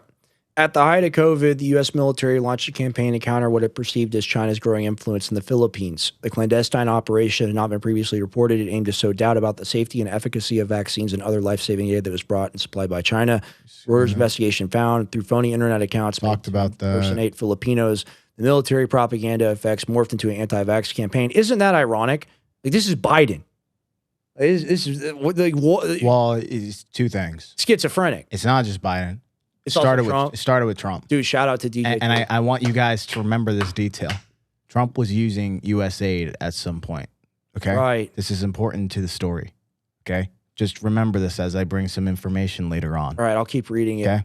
Reuters identified at least 300 accounts on X that matched descriptions shared by former U.S. military officials familiar with the Philippines operation. Almost all were created in summer of 2020 and centered on the slogan, China virus, or tagline for China is the virus. And then you can literally see the post here. Layla, we don't 12731. A name 1371. A name you can trust. And people aren't gonna look at the tag all the time in the name. They're just gonna see the post, and they're like, ooh. And think about extrapolating this. Like, they're running the same information operations on us all the time. Oh yeah, literally. This is domestic too, guys. So we'll get into that part as well. Like, y'all should really look up the term information operation and learn about like psychological warfare and some of this stuff. It's very important. After Reuters asked X about the accounts, the social media company removed the profiles, determining they were part of a coordinated bot campaign. So it says COVID came from China and the vaccine also came from China is really what the It's campaign. written like Trump. And don't trust China, right? So just imagine now what the Chinese are like. They're looking at this stuff and they're like, all right, we got to fight back. This is how the world works. And China's not innocent. They're literally doing the exact same thing to us. 100%. It's just, this is the proof of concept for what happens to us every single day. So, and like, you don't consent to that either. And here's the thing, like, if you're engaging with it, manipulated by it, stop. Like, just leave the psyop. Leave the psyop. So now they're talking about the 300 matching accounts created during the same period of time. And then they target the same population with the same messaging. And then X removes the accounts and identified them as the bot campaign. Okay, so now we got to look at a separate investigation that talks about, this is a Stanford report. This one is Yeah, go ahead and pull this one up. Let me see on our end too. Told you, I'm pulling up receipts, guys. This one was like a 60-page report. Which page? We're gonna go to page 38. Okay. Or really 39. I mean, it's 39 on that scrolling thing, but yeah, you're on the right page. Yep. I'm gonna have to read this. You don't have to read the whole thing. Like, we'll skip I want around. to read it later. That's very interesting. Okay. All right. 4 Twitter accounts in the group promoted hardliner narratives. Let's intro this. So like, what are we about to talk about here? Okay, so what we're about to talk about is basically this is a report that's kind of digging into evaluating 5 years of foreign Western pro propaganda. It's kind of a collection of it. A collection of in various different countries. We've got Iran, we've got Afghanistan, we've got what are the other countries in here? Yeah, we got several different countries that it mentions in here. But basically it's showing, you know, the fake it's got followers, the person looks real, and they've got people they clearly actually started figuring out, oh, these are AI images of people, and they're able to like move things around to prove that. It's wild. It's just this is a small sample size of what they were able to find. I'm going to read it, but please repost the stream, guys. It's super valuable information. We're having a great show here, a phenomenal deep dive. Please repost the stream. Okay, I'm going to read it now. 4 Twitter accounts in the group promoted hardliner narratives that advocated for anti-reformist and hawkish policies in Iran. Some of these narratives took aim at Iranian state officials for being too moderate, but any negative content about the Iranian government was infrequent. The hardliner accounts tweeted during the same time period as the anti-regime assets and used similar tactics, but their purpose is unclear. These assets did not share anti-U.S. content, as one would expect from nationalistic voices in Iran. Most of the hardliner tweets came from just one account, a self-declared political science expert whose account had 3,700 followers and was created on November 25th, 2020. This account mostly posted on Twitter and a related Telegram channel about the progress of Shia Islam over time. For example, in one tweet, the account asserted that Shiites were now able to exert influence in the Middle East after playing a more submissive role. This tweet received 84 likes. A Facebook and Instagram account linked to this Twitter account are now suspended, although they're not in the data set shared by Meta. Our other hardliner accounts praised Soleimani, tweeting that he should rest in peace, calling him a martyr, and saying that he is more dangerous to Iran's enemies dead than alive. One account suggested that former President Akbar Hashemi, Rafsanjani, the Office of the Presidency, and Iran's Expediency Council were too moderate. So look at the photo there. They're saying on the left, it's like, oh, this is what it looks like when you don't wear the veil and you're this punk rock girl. But when you put on the veil, you're a princess. So cut back to us real quick. I want you guys to understand something about this stuff. That's some Austin, Texas lady for you. Okay. That's Austin, Texas lady. I don't care if she's from the Middle East. That's like phenotype here. 100%. Oh, and see, I just lost. Sorry. No, you're good. I had a really good thought. I really had a good thought here. Let me just see what I was reading here. Oh, I know exactly what I was going to say. Okay, Rex, think about this. Right. People look at the amount and they're like, oh, that's like really only like 4,000 followers. Right. Okay. And only 84 likes. Okay. But just imagine the 84 people who did that. Some of those or half of those people decide to go and show somebody else and tell them. And we're not counting or the they people. get the idea. And then she's just the one we know about. She's just the one that we know about. But the idea spreads like a web. So it's a ripple effect. It's called layering. That's what they call it. It's called layering. And a lot of this, like this is also to build a societal connection and also credibility. Right. So she's like, I'm just like you. Like, I believe XYZ, when in reality, she's not a she. It's us. It's the US. So do you guys, I want you guys to understand, do you guys see why I am showing you this right now? I need everybody to understand why I am showing you guys this right now. It is to show you how propagandized we are. And it's that simple. Yes. That simple. And you will never know.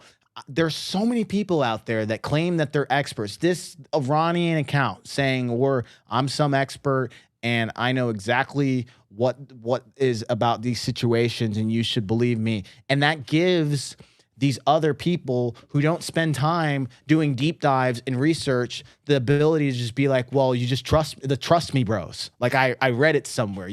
That's the facts, right? I know the facts. And people do these, they present these tweets or something that they happen to watch half a YouTube video and they're like, I know what I'm talking about, man. And there are people that just speak with conviction and they believe you. 100%. Thank you for the super chat, Moshmiri. Great episode, deep dive. I agree. We're going to clip this one for sure. Okay.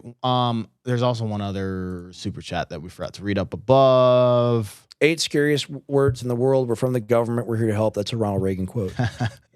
Congratulations. Yeah, buddy. Thank you. I really appreciate that. Yeah. I do this because I'm here to wake everybody up. Right. Including myself, including Rex.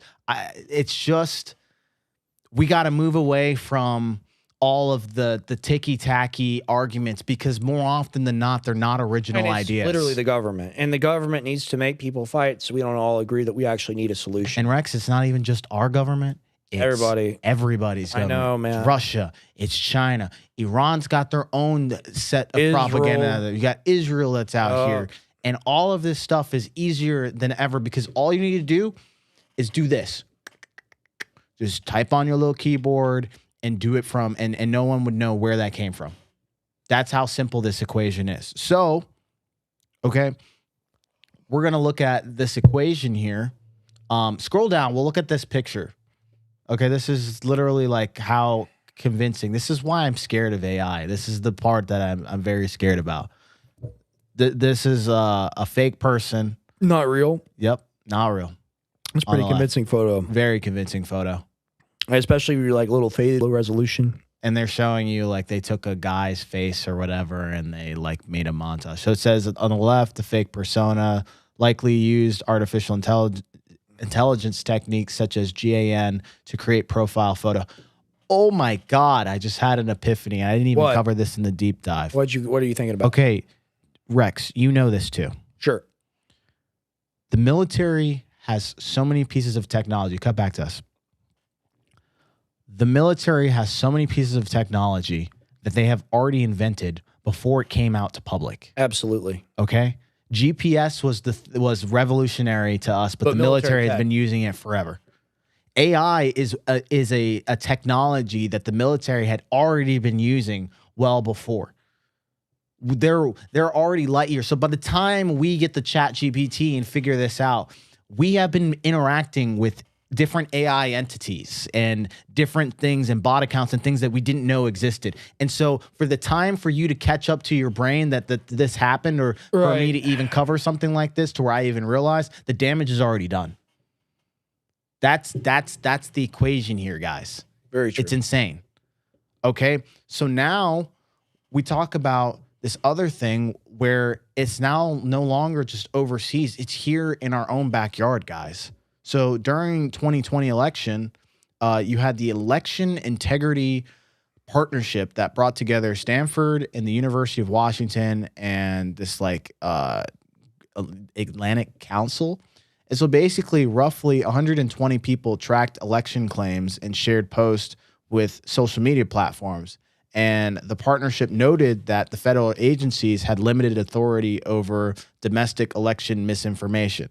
So outside organizations stepped in to start filling that space. So basically, the Virality Project later used a similar system around the vaccine claims. So researchers worked with public health officials and government agencies and civil groups, technology platforms. And so the project basically examined 900 incidents, and the domestic programs used a different method from the Pentagon fake account campaign. Okay. And so the outside groups tracked content, sent reports to platforms, and left final moderation decisions to the companies. Okay. So critics call this censorship laundering because the government concerns can move through private organizations before calling a platform. So it's like basically what this is, and I'll try to make this as easy as possible, is you've got,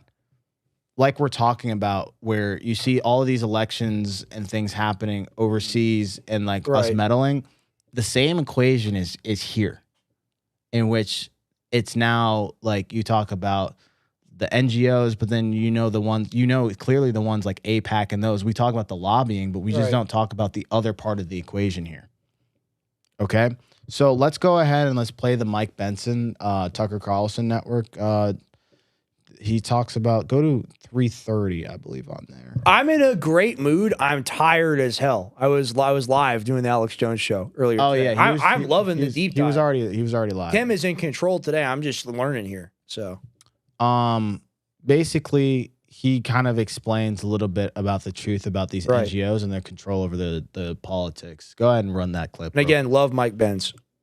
It's not my term. That was a term from Obama's Deputy National Security Advisor, Ben Rhodes, to describe a force within Washington that was bigger than the White House, that the Obama White House felt like it couldn't get its foreign policy done because this foreign policy establishment, this blob structure, seemed to be more powerful than that. But I think of the blob as having three levels to it. You have the guts of it inside the government, which is the State Department, the Defense Department, the intelligence community, and USAID. You can think of it, Hillary Clinton would call this the 3D model: diplomacy, defense, and development. And then the the CIA, for example, plays a supporting role in those functions. And these are all merged together as one cohesive way of advancing U.S. foreign policy, is what we call it. But it's really advancing the interests of, generally speaking, insiders or national champions like our large multinational corporations. But bring this back. So you have this government structure in the center of it. And then below that, you have the NGOs who are funded by the U.S. government and who work alongside the U.S. government and have a longer reach than the U.S. government. The State Department can't just walk into certain conflict zones and talk to the indigenous community and get honest answers or tell them what to do without being on the record saying something they might not want attributed to them. I'll let it keep going a little bit. We'll keep playing it. Yeah, just a little bit more. The NGOs can go in and do that. Boy, you've heard a lot of complaining in the last couple of weeks since Donald Trump announced his new import tariffs. Buy Alp. Buy my Alp pouch. Okay, so we're talking about USAID, but technically on paper, USAID does not exist anymore. Okay, so Trump actually in 2025 dismantled most of USAID. Okay, and so the programs were canceled. This was all anyone talked about, dude. Literally. The programs were canceled. Employees lost their jobs, and it stopped operating as an independent foreign agency. Okay, now I want you guys to remember earlier when I said hold on to this thought. Trump used USAID in 2020. Okay, just keep that in mind. So he knows the value of what this tool is. Right. Do you think he had a change of heart and was like, I should do right? I changed my mind. We're going to help the people. Like, why are we going to assume the guy that just took us to war has his own meme coin that completely rug pulled, and he's undoing all common sense laws right now that allowed us to like at least have some sense of normality? Like, why are we going to believe that he just suddenly had the best interest of the American people and just said, okay, well, I'm going to dismantle this thing because it's really bad. Right. It doesn't make sense. And you're not going to really find this because this is me trying to figure out where the money's going. Like, no one's really reporting on this. Here's my solid theory. And I'm going to show you guys why I believe this, okay? My theory is that USAID was something that just got too big and it caught too much attention to the extent that they had to do something about it because everybody and their moms knows, including the governments around the world. And if you just allow random people to continue to know that this thing exists and you're saying, well, I'm for the people, and they know like you're actually corrupt, that doesn't help your narrative. And that's the whole problem with corruption, is that it's by its nature evil, a broken system. It doesn't work. So like when you create something to manipulate like USAID, you're like, well, this is too big, on to the new model. You know, it's never a thing of like, oh, we disband it to disband it. They're like, oh no, we can make it better. Right. Which is crazy. So here's what I believe is happening. Right. And I'm going to show you why I believe this is happening. I believe what Trump did was he dismantled USAID, but what he did was he broke it apart and he moved the pieces into other buckets so that it's very hard to basically trace and track what now is the entity. It no longer exists. So you can put this bucket over here and say, well, this is part of this organization. This fund went to go handle this. It's not actually part of USAID. It's just furthering that agenda. And it gets really hard once you break it into a million pieces. Right. Okay. So this picture, this document here. What is this?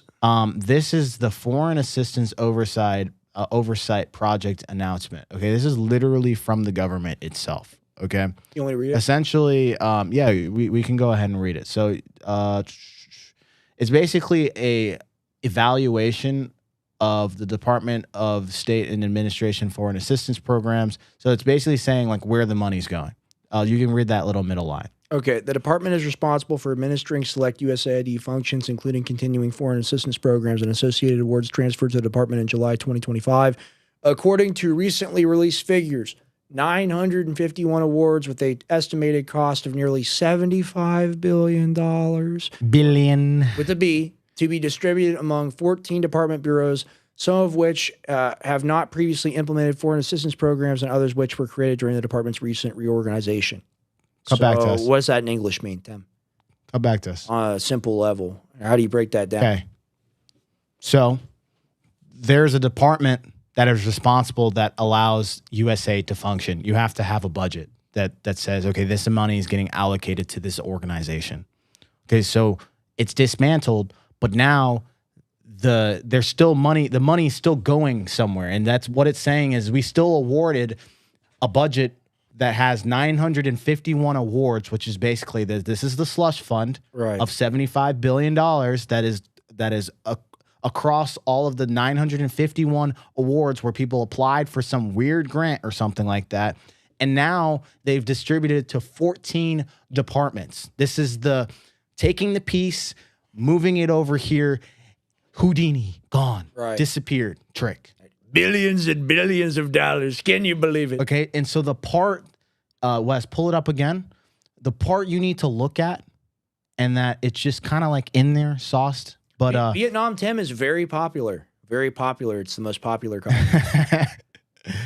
It says 14 bureaus, some of which have not previously implemented foreign assistance programs. Right. And others that were created during the department's recent reorganization. We got new ones. We got a bunch of them now. It's like a freaking Hydra. Yeah, it's like you take one head off and two more grow. So do you think, guys, come back to us.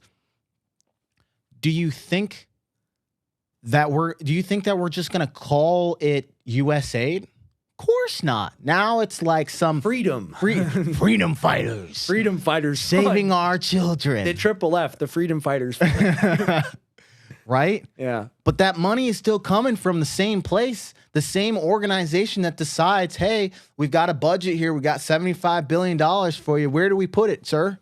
Oh, yeah, we got this new cool thing, the Freedom Fighters Fund. Just throw a couple billion in there. What are you throwing up now, Wes? What the fuck is that? What is that? What you got is that the flood spore from Halo? What are we looking at here? What is this? I can't even. Yeah, I don't know, bro. What is this? Yo, what is that? What is this, Wes? Hey, we got our producer just doing weird stuff in the back. Oh, it's a Hydra. It's a Hydra. Okay. Did you say that's not a freaking Hydra, bro? Maybe it's technically a Hydra. Yeah. Okay. Wow, that's a real Hydra. All right, Hail Hydra. That was a good movie. I liked the Captain America Civil War. I enjoyed that. Dude, the Iron Man movies are fucking amazing. They were amazing. Love Iron Man movies. So, like, just guys, where there's smoke, there's fire. Why would Trump dismantle something that he literally used 6 years ago? Right. And that he knows the value of. It just doesn't make any sense. It's a thing as to where they still claim that they eliminated all this waste, fraud, and abuse. But when Elon came in, they said, we're going to get rid of $2 trillion.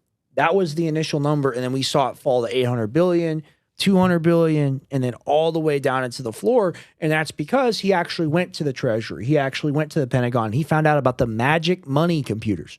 Okay. He said at least 7 magic money. You can just, there's the money. I'm surprised that even got out. You know, what about Fort Knox? What about the gold? Like all this stuff. Dude, was it Scott Bessent that said live? He was like, "Oh, we went over there and we saw that the gold was there." Trump said that we were going to live stream it. Yeah, where's the video? You can't make this. And here's the thing: it's like it's not our fault for asking like what was promised to us, right? Like we were promised an end to the waste, fraud, and abuse. Now they're evolving it. Well, no, Rex. They did gain of function research on it. We can't investigate it and show people live because they might reach through the computer screen and grab the money. Right. Oh no. Oh no. You're right. You got to be careful, guys. It's not like it's like one of the most guarded, heavily guarded facilities in the entire freaking world. And here's the thing. Like I don't necessarily like in a perfect world, I don't advocate for like super responsible like fiscal financial like policy. Like we should be spending a lot of money on ourselves, you know? Like the Europeans do. You know, they sit in the coffee shop all day and live to be like 90 years old because they have no stress. Like why don't we get any of that? You see what I'm saying? Because life ain't fair, dude. You're right. And you know what's beautiful? Trump will get 15 clips, and he'll probably still be preaching this till the day he ends up being his last day, where he gets to say, "Well, I dismantled USAID. Look at me. I did this good thing." Guys, this shows you how the bigger mechanism works. They tell you one thing, throw a smokescreen, and hope to God that you don't have a black guy in a fucking military costume show you guys that something else is still happening here. They just pray that this doesn't happen. Sure. Okay? It is kind of hard to like sit here and have the patience to go and like do this. They rely on people not finding the information that could be easily and not paying attention. 100%. Totally agree. It's just easy to pick up the headline. And if you can just control the headline and you can control the narrative and you can create fake bot accounts where all they got to do is look at a simple graphic, then the whole equation is just one big labyrinth that you will never escape. Right. That is the whole essence of what this show is. It's the whole essence of what even InfoWars was. I am totally understanding the embodiment of like why independent media is so important now. Right. No, 100%, because you won't get the real reporting. And the thing is like, because we have the incentive to tell you the truth, they have the incentive to lie. And that's basically what it comes down to. Is that it for the deep dive? It's done, man. That was phenomenal. That was one of man. the best ones we've done so far. It's done, man. You got to clip that. Are we waking up now? Are we feeling alive? Are we feeling like our country is doing what they should be doing? And no, the country's not. Are we tired of winning? We are tired for sure. This is winning. You know, with friends like these, who needs enemies? Type shit. Like for real. And you know what's funny? Right. Unfortunately, I just don't have the pull of like a Tucker Carlson or a Joe Rogan to be able to show people this. I haven't seen anybody cover this, man.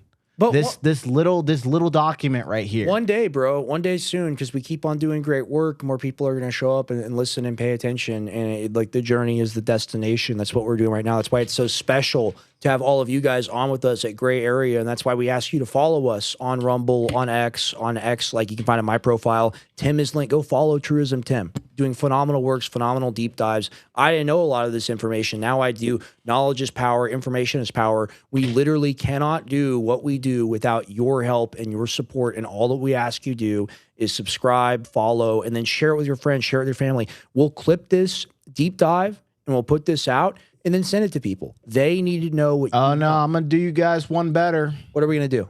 I'm making a YouTube video on this, guys. Beautiful. Like it's gonna have all of this, and it's gonna be like that cinematic style. And dude, I planned this one special because I'm putting this one out on YouTube, and I really hope enough people go and watch this. It's gonna have a little bit more stuff that was not covered in here. And let's make it clear. So the presentation on these YouTube videos that you're taking point on, the way it is basically, you're gonna do kind of like a further 30,000 foot analyzing the topic, and then in the middle we're gonna throw in the clips along with additional information, right? 100%. From today's show. Graphics, you're going to see things moving. More graphs. Yeah, the first video is already done. I'm just waiting for the final like 4K upload. It's gonna be on YouTube. It's gonna be live this week. I'm gonna post it. I'm gonna show you guys. You guys need to go and watch that. That is the type of stuff, because I know not everybody has the patience like you guys, which you guys are phenomenal to watch. So good. A 2-hour show.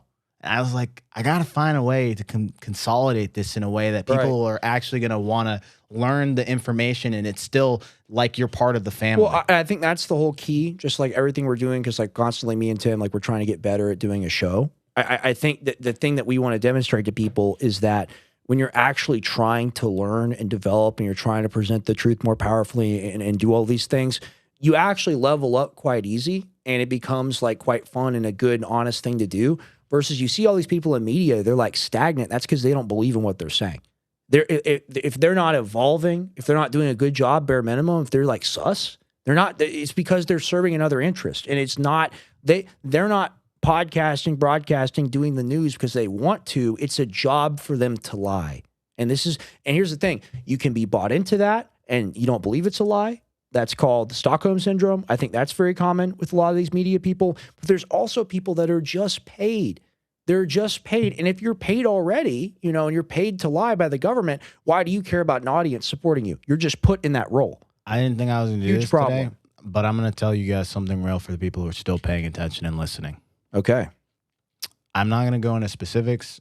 I don't. First of all, I don't think. Well, you get talked to? No. No. We'll talk about it. It's just there are things out here that I always tell them I'm recording them. I have to be conscious of how I say this, because here's the thing. Even if you tell the people the truth of what's going on, they would never believe you. Is the hard part. Let's give a little teaser here. I would just say, in general, my exposure and my life experiences, especially within the last 5 years, have been very unique, in which I have gotten to see a lot of things that have led me to the mission that I am doing today. And at the end of the day, there are things operating at such a higher level than we could ever comprehend, and people working behind the scenes in this dark network that truly exist. It does exist. Absolutely. And it is more than what I'm even presenting today, or what you're going to find. It's like all the pieces are somewhere are spread around, and you're trying to make the puzzle fit together. This would be a good way to end. Wes, find the quote from Dwight Eisenhower about the military-industrial complex, where he talks about the thing that the most powerful men in the world are too scared to discuss, except under like hushed breath, or I forget what the exact phraseology is. But if you type it in, you'll find it, and just go ahead and display it. This is the last speech Dwight Eisenhower gave before he left the presidency. All right, I'll give him some time to look at it. But my thing to you guys here that I'll just leave you with is, the CIA is a monster. Yeah. They have an unbelievable amount of reach and control that goes beyond than what we can even cover tonight.